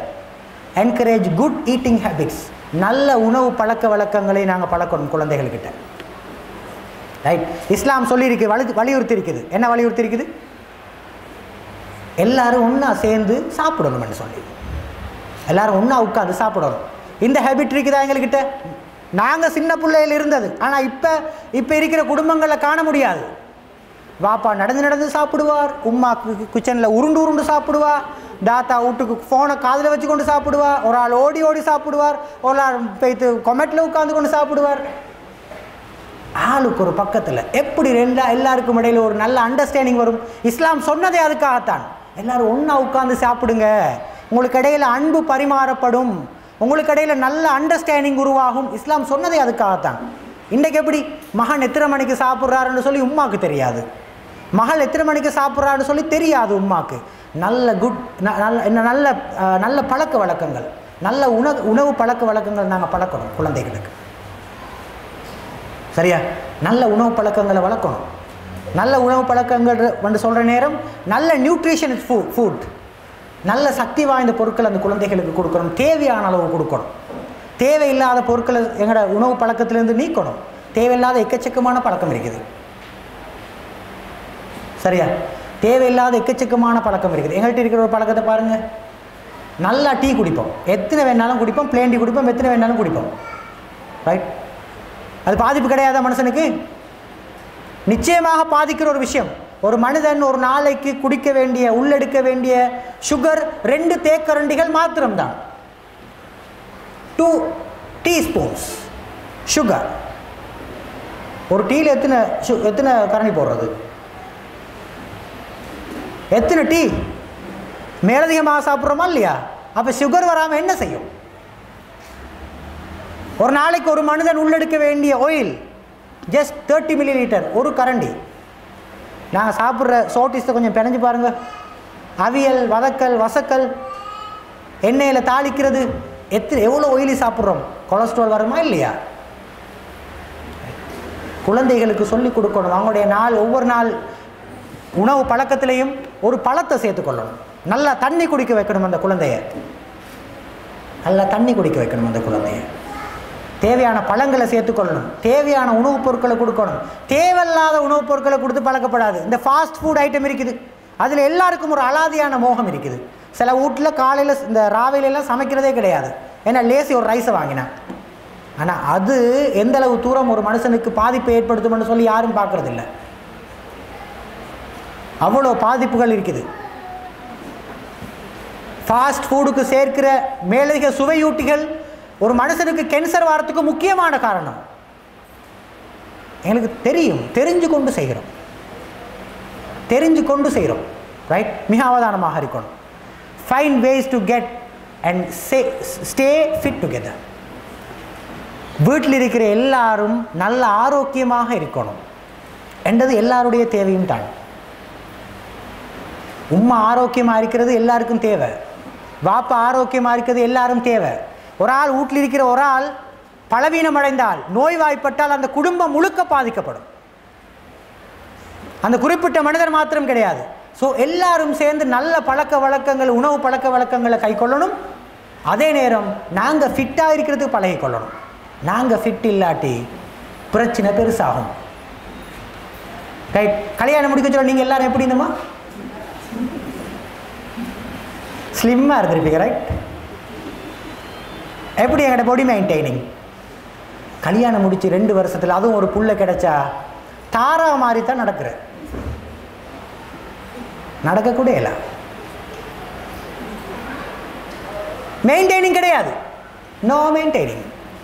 அப்போ ப்ரெஷர் வரும், கொலஸ்ட்ரால் வரும், சுகர் வரும், எல்லாம் வரும். ஆகவே தயவு செஞ்சு எக்ஸசைஸ் பண்ணிக்கொள்ளுங்க. சிலாக்கள் கேட்கலாம், எங்களோட வயசுக்கு எங்களுக்கு எக்ஸசைஸ், அப்படி வயசானாக்கள் யாரும் கிடையாது. ரைட்? எங்களோட வயசுக்கு எக்ஸசைஸ் பண்ணிக்கொள்ள கஷ்டமாக இருக்குதுன்னா உங்களுக்கு செய்கிற வேலையை தொடர்ந்தேர்ச்சியாக 20 நிமிடங்கள், ஒரு உதாரணமாக வீடு கூட்டுறதை தொடர்ந்தேர்ச்சியாக 20 நிமிடங்கள் வேறுக்கிறதுக்கு செஞ்சால் அது உங்களுக்கு நீங்கள் செய்கிற எக்ஸசைஸ். நல்லா மூச்செடுத்து மெதுவாக வெளிவிடுறது 10 முறை செஞ்சால் அது ஒரு எக்ஸசைஸ் உங்களுக்கு. காலையில் 2 லிட்டர் மினிமம் தண்ணி குடிக்கிறது ஒரு நல்ல எக்ஸசைஸ், ஒரு ஆரோக்கியமான பழக்கம் அது. சரியா? இப்போ ஆரோக்கியமான பழக்கங்களை பழகணும். எல்லாரும் சேர்ந்து நாங்கள் ஆரோக்கியமாக இருக்கிறதுக்கு ட்ரை பண்ணணும். கிவ் காஸ் தட் பில்ட் ரெஸ்பான்சிபிலிட்டி. சின்ன பிள்ளைகளுக்கு நாங்கள் என்ன செய்கிறது, குசினிக்கு வர விட்றே இல்லை, கிச்சனுக்கு வர விட்றே இல்லை. போங்கோ, உங்களுக்கு என்ன இங்கே வேலை போய்த்து படிங்கோ. புள்ள வந்து கேட்கும்மா, நான் வெங்காயம் வெட்டி தரவா, தேங்காய் திண்டு திருவி தரவா, இந்த இங்கே கூட்டி விடவானா, பச்சை கொச்சுக்கு அரைஞ்சி தரவா, என்ன சொல்லுவோம்? விரட்டி விட்டுருவோம். போங்க போங்க, உங்களுக்கு இதில் எல்லாம் வேலை இல்லை. சரியா? இதெல்லாம் உங்களுக்கு வேலை இல்லைன்னு துரத்தி விட்டுருவோம். ஆனால் அதனால் பாதிக்கப்பட போகிறது அவங்களோட மாப்பிள்ளை.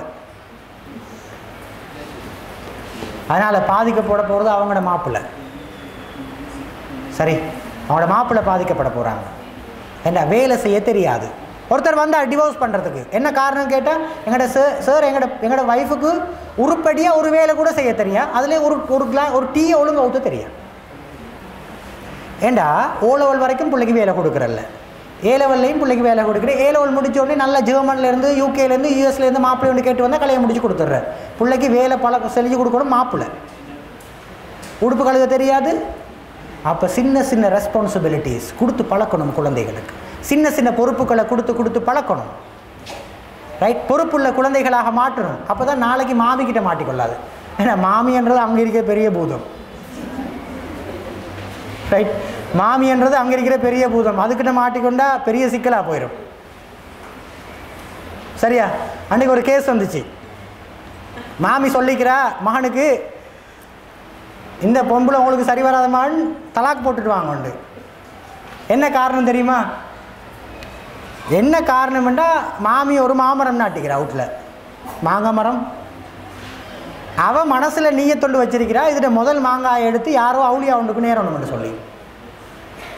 இது மருமகளுக்கு தெரியாது. மருமகள் கல்யாணம் முடிச்சு வந்த புதுசு, மருமகளுக்கு புள்ள உண்டாயிருச்சு. அதுக்கு பிறகு பார்த்தா வசா குணம் வந்துடுச்சு. இப்போ கண்டெல்லாம் திங்கணுமே, அதுலேயும் மாங்காய் திண்ட ஒரு அலாதியான பிரியம் வரும். சரி, மருமகள் பிச்சு நல்லா அச்சாறு போட்டு தின்னுட்டான் டேஸ்ட்டாக. இதுதான் காரணம். இந்த மருமகள் எங்களோட வீட்டுக்கு சரிப்பட்டு வராது, இந்த மகள் எங்களுக்கு வீட்டுக்கு சரிப்பட்டு வராது, டிவோர்ஸ் பண்ணிடுங்க, போங்க போங்க போங்க போங்க அனுப்பி விட்டார். மாப்பிள்ளை டிவோர்ஸுக்கு அப்ளை பண்ணிக்கிறார். இதுதான் காரணம். இதுதான் காரணம். சரியா? அதனால் பிள்ளைகளுக்கு சின்ன வயசுலேருந்தே நல்ல பொறுப்புகளை கொடுத்தது செய்தான்னு சொல்லி பார்க்கணும், செய்ய பழக்கணும். சின்ன சின்ன விஷயமாக hug your child to build self worth. உங்களோட குழந்தைய கட்டி அணைத்து கொள்ளுங்கள். வேறு யாரோட குழந்தை இல்லை, உங்களோட குழந்தைய. உங்களோட குழந்தைய கட்டி அணைத்து கொள்ளுங்கள். அது அந்த குழந்தைக்கு தன்னம்பிக்கையை உருவாக்கும். அது அந்த குழந்தைக்கு நான் பெருமதியானவன் என்ற உணர்வை உருவாக்கும். நாங்கள் செய்கிறோமா? செய்கிறே இல்லை. இப்போ நீ பெரிய பிள்ளை தானே, 7 கழுத வயசு தானே உனக்கு, ரைட்? நடக்கிற பிரச்சனை தான். நாங்கள் சேர்ந்து கொள்றோம் எங்களோட குழந்தையோட, கட்டி அணைக்கிறது இல்லை, செல்ஃப் ஒர்த்தை கொடுக்கறது இல்லை.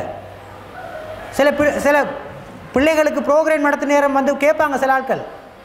சில பிள்ளைகள் மேடையில் ஏறி சொல்லுவாங்க, வாழ்க்கையில் என் உம்மா எனக்கு சின்ன வயசுக்கு பிறகு, குறிப்பாக 5-10 வயசுக்கு பிறகு என் உம்மா என்னை ஒரு நாளும் கட்டிப்பிடிச்சி மோந்து கொண்டதில்லை. எனக்கு மிச்சம் கவலையாக இருக்குது. அது காலம் எத்தனை வயசானாலும் அது உங்களோட குழந்தைக்காக. நீங்கள் 10 மாதம் சுமந்து பெற்ற குழந்தை, அதை கட்டி அணைக்கிறதுல என்ன உங்களுக்கு பிரச்சனை? சரியா? அது ஒரு முக்கியமான விஷயம். Respect for the people. நீங்கள் உங்களோட குழந்தைக்கு சொல்லிக் கொடுக்கணும். உங்களோட குழந்தையை நீங்கள் முதல்ல ரெஸ்பெக்டாக நடத்தணும்.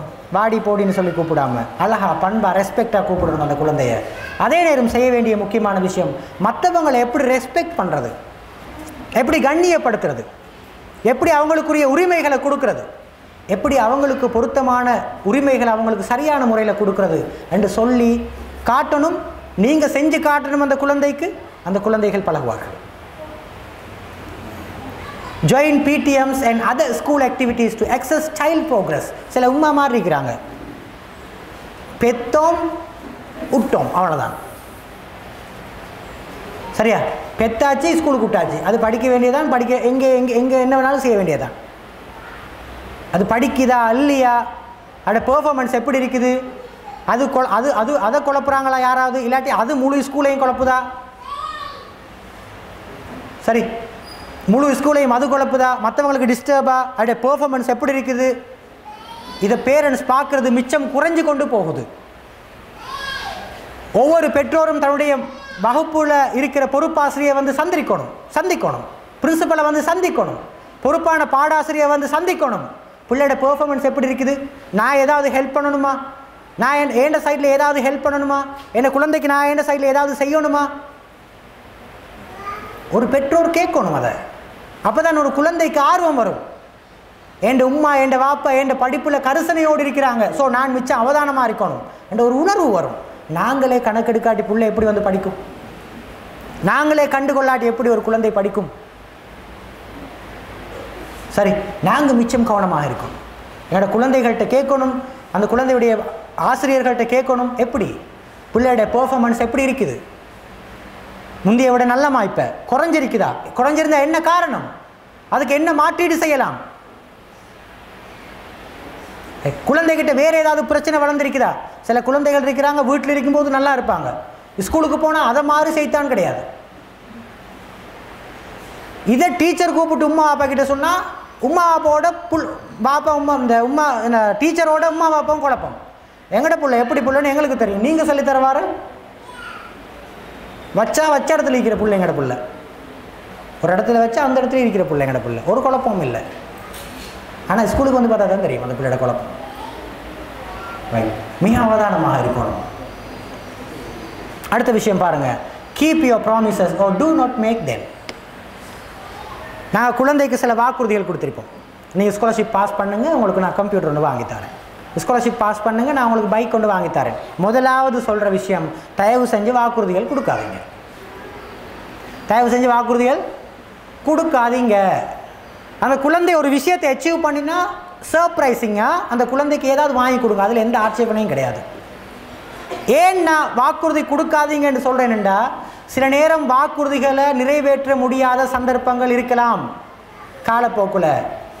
அப்போ நீங்கள் வாக்குறுதியை நிறைவேற்றலையோ, நீங்கள் தான் குழந்தையுடைய பார்வையில் ஆகப்பெரிய ஏமாத்துக்காரர், ஆகப்பெரிய ஏமாத்துக்காரர். அதனால் குழந்தையுடைய விருப்பம் இல்லாமல் போகும், உங்களோட பெர்ஃபார்மன்ஸ் குறைஞ்சி போகும். அதனால தான் சொல்கிறோம், தயவு செஞ்சு வாக்குறுதிகள் கொடுக்காதீங்க. வாக்குறுதி கொடுத்தா நீங்கள் தலையால் நடந்தாவது நிறைவேற்றுங்க. Right? Okay. Laugh together and enjoy each others company. குழந்தைகளோட சேர்ந்து சிரிங்க, அதை சிரிப்பூட்டுங்க. அதுக்கு என்ன தேவைன்னு சொல்லி பாருங்கள். ஒரு குழந்தைக்கு உணரணும், நான் என்ன தாயோட இருக்கிறத, என் தாய் மிச்சம் இருக்கிறதுனால என் தாய் மிச்சம் சந்தோஷப்படுறாங்க என்ற உணர்வு ஒரு குழந்தைக்கு வரணும். நாங்கள் காட்டக்கூடாது நீங்கள் சரியான காது கடி மகள் அண்டு, நீங்கள் சரியான அலட்டின்னு காட்டக்கூடாது. ரைட்? நீங்கள் என்னோடு இருக்கிறது எனக்கு மிச்சம் சந்தோஷம் என்ற உணர்வு ஒரு தாய் வெளிப்படுத்தணும். அதை ஒரு குழந்தை புரிந்து கொள்ளணும். அப்போ உங்களோட அந்த குழந்தைகள் சேர்ந்து நடப்பாங்க, நீங்கள் சொல்கிறத அந்த குழந்தைகள் கேட்க ஆரம்பிப்பாங்க. Make family rules and reinforce them constantly. Right? ஒரு குழந்தை ஒரு குடும்பத்தை பொறுத்த வரையில் அந்த குடும்பத்துக்குன்னு சொல்லி ஒரு ரூல்ஸ் இருக்கணும். இத்தனை மணிக்கு சுபகில் எழும்புற, தஹஜத்துக்கு எழும்புற, சுபகில் எழும்புற, இத்தனை மணிக்கு குர்ஆன் ஓதுற, இத்தனை மணிக்கு வேலைக்கு போகிற, இத்தனை மணிக்கு காலையில் சாப்பிட்ற, இத்தனை மணிக்கு ஈவினிங் டியூஷன் போகிற, நைட்டில் இத்தனை மணிக்கு ராவு சாப்பாடு சாப்பிட்ற, இத்தனை மணிக்கு தூங்குற ஒரு ஷெடியூல் இருக்கணும். வீட்டுக்கு வரும்போது சலாம் சொல்லிக்கொண்டு உள்ளுக்கு வரணும்னு ஒரு ஷெடியூல் இருக்கணும். தும்மினா அல்ஹம்துலில்லாஹ் சொல்லணும்ன்ற ஒரு பழக்கம் இருக்கணும். இதெல்லாம் ஷெடியூல், ஃபேமிலிக்குன்ற ஒரு ஷெடியூல் போடணும். உங்களோட வேலையை நீங்கள் செஞ்சு கொள்ள பழகணும்ன்ற ஷெடியூல் இருக்கணும். இத்தனை மணிலேருந்து இத்தனை மணிக்கும் படிக்கிற டைம்ன்ற ஒரு ஷெடியூல் இருக்கணும். இத்தனை மணிலேருந்து இத்தனை மணி வரைக்கும் தான் டிவி பார்க்குறன்ற ஒரு ஷெடியூல் இருக்கணும். அப்போ தான் குழந்தைகளை வழிப்படுத்தலாம், ஒழுங்குபடுத்தலாம். அந்த ஷெடியூலை தந்தைமார்களும் தாய்மார்களும் எடுத்து நடக்கணும். அப்போ தான் குழந்தைகள் எடுத்து நடப்பாங்க.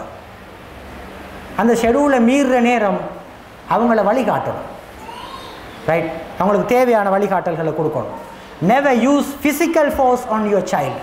உளவியலாளர்களோட கருத்துப்படி ஒரு குழந்தைய பெரம்பு கொண்டு கையால் காலால் கிடைக்கிற சாமானால எல்லாம் அடிக்கக்கூடாது. இப்போ உங்களுக்கு எனக்கும் பிரச்சனை வரும், நல்ல கூத்து அடிக்காமல் இருந்தா.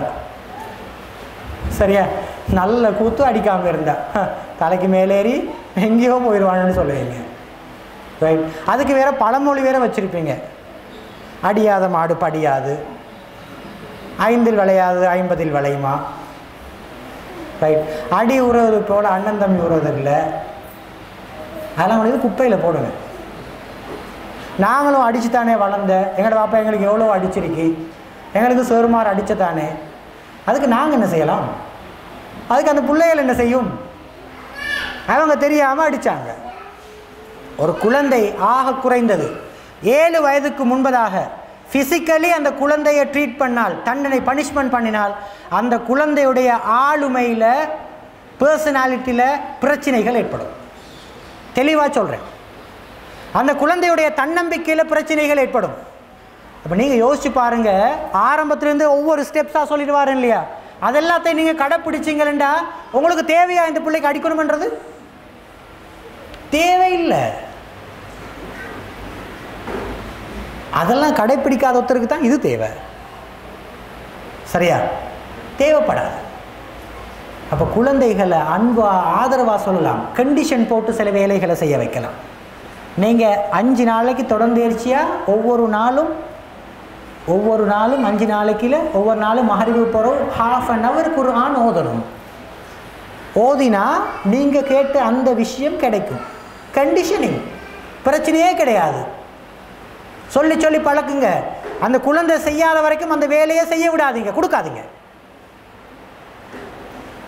அடம் பிடிக்கிற குழந்தைகளுக்கு இன்னொரு காரணம் இருக்குது, அதை அங்கே விட்டுட்டேன். கேட்ட உடனே எல்லாத்தையும் வாங்கி கொடுக்குறது, கேட்ட உடனே எல்லாத்தையும் வாங்கி கொடுக்குறது. அந்த குழந்தைகளுக்கிட்ட எங்களுடைய உண்மையான ஃபேமிலி சிச்சுவேஷன் என்னன்னு சொல்லி சொல்கிறது கிடையாது. ரைட்? அதெல்லாம் என்னத்துக்கு எங்கட பிள்ளைகிட்ட சொல்கிறேன்? நாங்கள் தான் கஷ்டப்பட்டோம், எங்கட பிள்ளை நல்லா இருக்கட்டுமே, நல்ல எண்ணம் தான், வேணாம்னு சொல்ல இல்லை.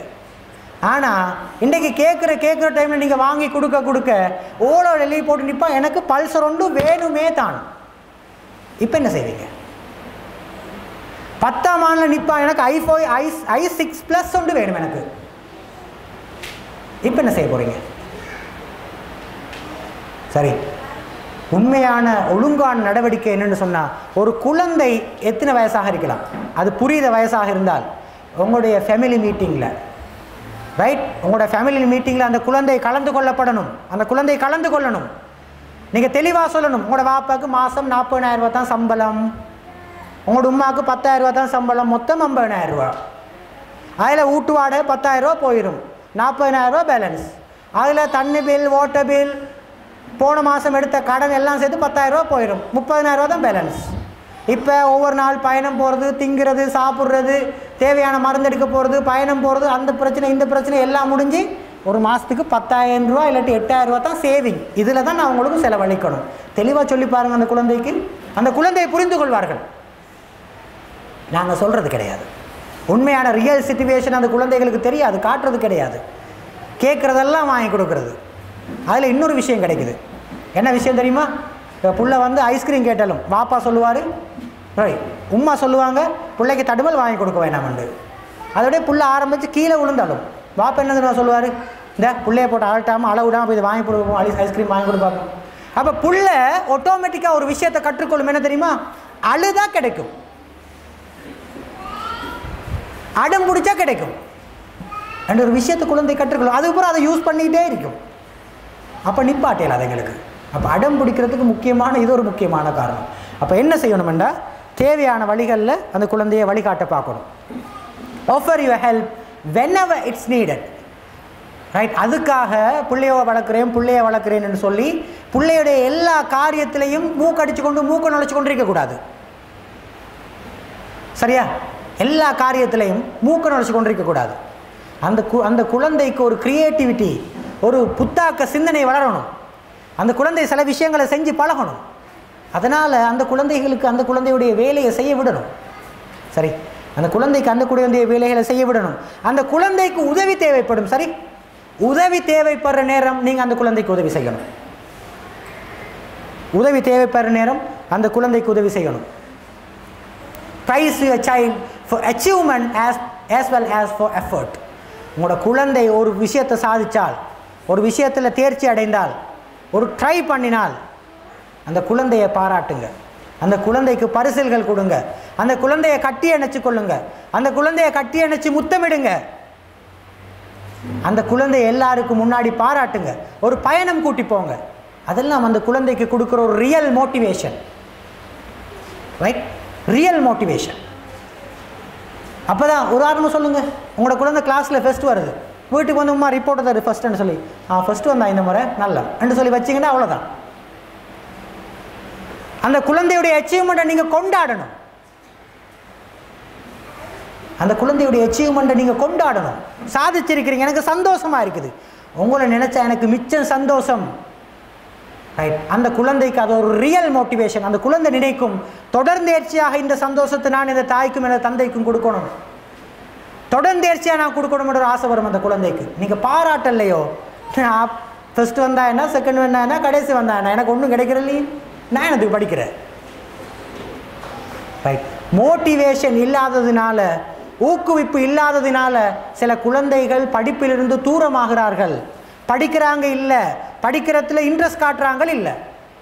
ஒரு முக்கியமான காரணம், நீங்கள் குறை சொல்லலாம், குழந்தை எங்கள்ட புள்ள படிக்கிறதில்ல, 3 நாளாக படித்து கொண்டு இப்போ படிக்கிறதில்லாண்டு, அதுக்கு ஒரு முக்கியமான காரணம் அது மோட்டிவேஷன் இருக்குதான்னு பாருங்கள், அங்கே இல்லை, ரைட்? அப்போ அது ஒரு முக்கியமான விஷயம். Quickly stop child from harmful activities. சில நேரம் சில தவறான நடவடிக்கைகள் அல்லது சில பிழையான நடவடிக்கைகளை குழந்தைகள் ஈடுபட பார்ப்பாங்க.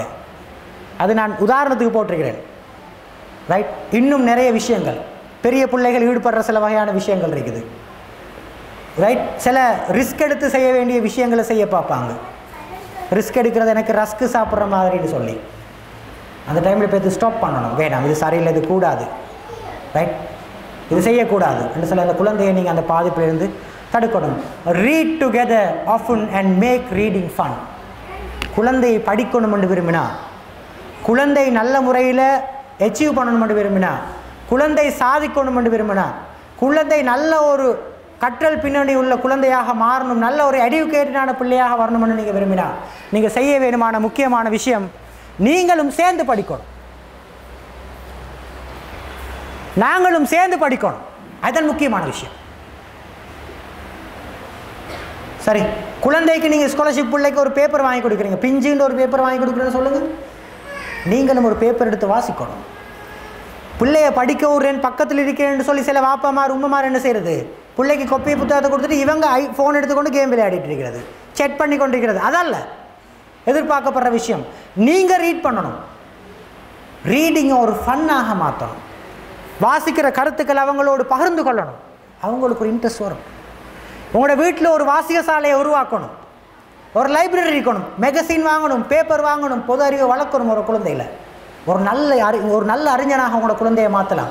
எப்போண்டா நீங்கள் அப்படியான ஒருத்தராக மாறுறதுக்கு ட்ரை பண்ணுற நேரம் நாங்கள் வாசிக்க ஆரம்பிக்கணும், நாங்கள் நிறைய படிக்கணும் குழந்தைகளோட உட்காந்து. ரைட், குழந்தைகளுக்கு ஒரு ஆர்வம் வரும், ஒரு ஆசை வரும். நாங்கள் செய்கிறது இல்லையே, நாங்கள் செய்கிற ரூமுக்குள்ளே போய்ட்டு படிங்க. சில ஆட்கள் வந்து சொல்லுவாங்க, நான் எங்களோட பிள்ளைக்கு தனியாக ரூம் கொடுத்துருக்கி, தேவையான படமெல்லாம் சவுத்தில் ஒட்டி வச்சிருக்கி, மேசை வாங்கி கொடுத்துருக்கி, கதிரை வாங்கி கொடுத்துருக்கி, எல்லாம் வாங்கி கொடுத்துருக்கி, ஆனால் என் பிள்ளை படிக்கிற இல்லை. ரைட், அப்போ அந்த விஷயத்தில் மிச்சம் கவனமாக இருக்கணும். Show patience and remember nobody is perfect. யாருமே உலகத்தில் பூர்ணம் இல்லாத, யாருமே பூர்ணமானவர்கள் யாருமே கிடையாது. அந்த விஷயத்தை மனசில் கருத்தில் கொள்ளுங்க. அந்த குழந்தைகள் தவறு விடுற நேரம் அந்த குழந்தைக்கு சொல்லுங்க, எல்லாரும் தவறு செய்ததா மகள். ரைட், அவங்களோட பண்பாக இரக்கமாக நடந்து கொள்ளுங்க. அதை மாற்றுறதுக்கான வழிகளை பாருங்கள். ஒரு நல்ல பாசிட்டிவ் முறையில் அவங்கள ஹேண்டில் பண்ண பாருங்கள். Teach health and safety rules. ஒரு நல்ல ஆரோக்கியமான பழக்க வழக்கங்களை, பாதுகாப்பான பழக்க வழக்கங்கள் அந்த குழந்தைக்கு பழக்குங்க. தேவையான விஷயங்களை பழக்குங்க அந்த குழந்தைக்கு. Use every opportunities to show your love. உங்களுக்கு கிடைக்கிற ஒவ்வொரு சந்தர்ப்பத்தையும் அந்த குழந்தைக்கு அன்பை வெளிப்படுத்துறதுக்காக நீங்கள் பாவீங்க. உங்களுக்கு கிடைக்கிற ஒவ்வொரு சந்தர்ப்பத்தையும் அந்த குழந்தையை மோட்டிவேட் பண்ணுறதுக்கான சந்தர்ப்பமாக பாவீங்க. ஒரு சின்ன விஷயமாக இருக்கலாம். உதாரணமாக சொல்லுங்கள், ரோட்டில் கிடந்து ஒரு நெக்லஸ் எடுத்துக்கொண்டு வந்து தருது உமா, நெக்லஸ் ஒன்று கிடந்தம்மா ரோட்லேண்டு, அந்த சந்தர்ப்பத்தை கூட உங்களுக்கு பாசிட்டிவாக பாவிக்கலாம். அந்த குழந்தையிட கட்டி அணைச்சி மோந்துட்டு சொல்லுங்கள் அந்த குழந்தைக்கு, வெரி குட், இப்படி தான் இருக்கணும், மற்றவங்கள பொருளை நாங்கள் எடுக்கக்கூடாது, சூப்பர். அந்த குழந்தைக்கு அது ஆழமாக பதியும். வாழ்க்கையில் ஒரு நாளும் மற்றவங்களோட பொருளுக்கு அந்த குழந்தை ஆசைப்படாது. நாங்கள் கொடுக்குற ஒரு சின்ன மோட்டிவேஷன். இப்படி அந்த குழந்தைகள் ஒவ்வொரு செயற்பாடுகளையும் செய்கிற நேரம் பாராட்டக்கூடியவர்களாக நாங்கள் இருக்கணும். எங்களுக்கு பஞ்சம் என்ன தெரியுமா? பாராட்டுறதுக்கு பஞ்சம். நாங்கள் பாராட்டுறதுக்கு பஞ்சப்பட தேவையில்லை. வேறு யாரோ கிடையாது, உங்களோட ரத்தங்கள். நீங்கள் 10 மாதம் சுமந்து பெற்ற பிள்ளைகள், என்னத்துக்கு பஞ்சப்படணும்?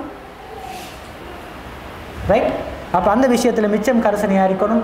Value your child thoughts and opinion. ஒரு குறிப்பிட்ட விஷயம் சம்பந்தமாக உங்களோட குழந்தைக்கு ஒரு கருத்து இருக்கலாம், உங்களோட குழந்தைக்கு ஒரு சிந்தனை இருக்கலாம். அது என்ன விஷயம் என்று அவங்கள்ட்ட கேட்டாரீங்க, அதுக்கு மதிப்பு கொடுங்க. என்ன சொல்ல வராங்கன்னு கேளுங்க, அவங்களோட கருத்துக்களுக்கு மதிப்பு கொடுங்க. அப்போ உங்களோட குழந்தைகள் நீங்கள் சொல்கிறத கேட்க ஆரம்பிப்பார்கள். Right, wait until you cool down before discipline your child. நீங்கள் உங்களோட குழந்தையை திருத்தணுமெண்டா அதுக்கு முதல்ல நீங்கள் கூலாக இருக்கணும். ஏன்னா கோவத்தில் மற்றவங்களை திருத்த போனால் வித்தியாசமான முறையில் தான் திருத்துவோம். நீங்கள் முதல்ல ரிலாக்ஸ் ஆகுங்க, ரிலாக்ஸ் ஆகி போட்டு அதுக்கு பிறகு குழந்தைக்கு கைட் பண்ணுங்க. Right, sorry. Xerox and save record of your child's achievement. உங்களோட குழந்தைகள் அச்சீவ் பண்ணுற ஒவ்வொரு விஷயத்தையும் பிரதி எடுத்து ஃபோட்டோ காப்பி பண்ணி உங்களோட வீட்டில், உங்களோட செவுத்தில், அந்த பிள்ளையுடைய ரூமில் நீங்கள் மாட்டி வைங்க. அது அந்த குழந்தைக்கு ஒரு மோட்டிவேஷனை கொடுக்கும். ஒரு குழந்தை நல்ல கிளாஸில் ஃபஸ்ட்டு வந்திருக்கலாம், ஒரு நல்ல சர்டிஃபிகேட் வாங்கியிருக்கலாம், ஒரு நல்ல மெடல் வாங்கியிருக்கலாம். ரைட், அந்த அச்சீவ்மெண்ட், அந்த சாதனையை நினைவு கூறுறதுக்காக அதை ஒரு ஃபோட்டோ காப்பி எடுத்து அதை செவுத்தில் மாட்டி வைங்க. உங்களோட குழந்தைக்கு ஞாபகம் வரும், அதுக்கு ஒரு உந்து சக்தியாக இருக்கும், ஒரு மோட்டிவேஷனாக இருக்கும். You can make a difference in your child life, so parents with pride. கண்டிப்பாக உங்களோட குழந்தைகளை மாற்றலாம். நீங்கள் நினைக்கிற மாதிரி வளர்த்தெடுக்கலாம். ஒரு நல்ல அறிவாளியான குழந்தையாக மாற்றலாம். எப்பண்டா நாங்கள் மாறுறதுக்கு தயாராக இருக்கிற நேரம். நாங்கள் மாறுறதுக்கு தயாரா? ரைட். ஒவ்வொருத்தரும் மாறுறதுக்கு தயாரா? அப்படி என்றா எங்களோட குழந்தைகளை அப்படி ஒரு குழந்தையாக மாற்றலாம். ரைட். சரி, முக்கியமான சில விஷயங்களோட உங்களோட பகிர்ந்திருக்கிறேன். ஒரு 2.5 மணித்தியாலங்களாக உங்களுக்கு முன்னாடி பேசிகிட்டு இருக்கேன். நீங்கள் மிச்சம் பொறுமையாக இருந்து கேட்டுட்டு இருந்தீங்க. அதுக்கு மிச்சம் தேங்க்ஸ், மிச்சம் நன்றிகள். இந்த சந்தர்ப்பத்தை ஏற்படுத்தி தந்த பிரதர் என்னோட கிளாஸ்மேட் அல்தாஃப் அவங்களுக்கும், அதே மாதிரி அவங்களோட சம்மந்தப்பட்ட இந்த ஆர்கனைசிங் பண்ணுற எல்லாருக்கும், இந்த நிகழ்ச்சியில் கலந்து கொண்ட எல்லாருக்கும், உங்களோட எல்லாருக்காகவும் நான் துவா செய்கிறேன். உங்களோட குழந்தைகள் சாலிகான குழந்தைகளாக வளரணும், ஒரு நல்ல குழந்தையாக வளரணும், உங்களுக்கு பேர் சொல்கிற ஒரு குழந்தையாக வளரணும், உங்களுக்கு சதகத்துல் ஜாரியாவை பெற்றுத்தார ஒரு குழந்தையாக வரணும் என்று சொல்லி நான் உங்களுக்காக துவா செய்கிறேன். எங்களுக்காகவும் எங்களோட குடும்பத்துக்காகவும் இந்த ஏற்பாடு செஞ்ச எங்களோட சகோதரர்களுக்காகவும் நீங்கள் கண்டிப்பாக துவா செய்யணும் என்று சொல்லி கேட்டு முடிச்சுக்கொள்கிறேன். சுப்ஹானக அல்லாஹும்ம வபிஹம்திக அஷ்ஹது அல்லா இலாஹா இல்லா அன்த அஸ்தக்ஃபிருக வ அத்தூபு இலைக்.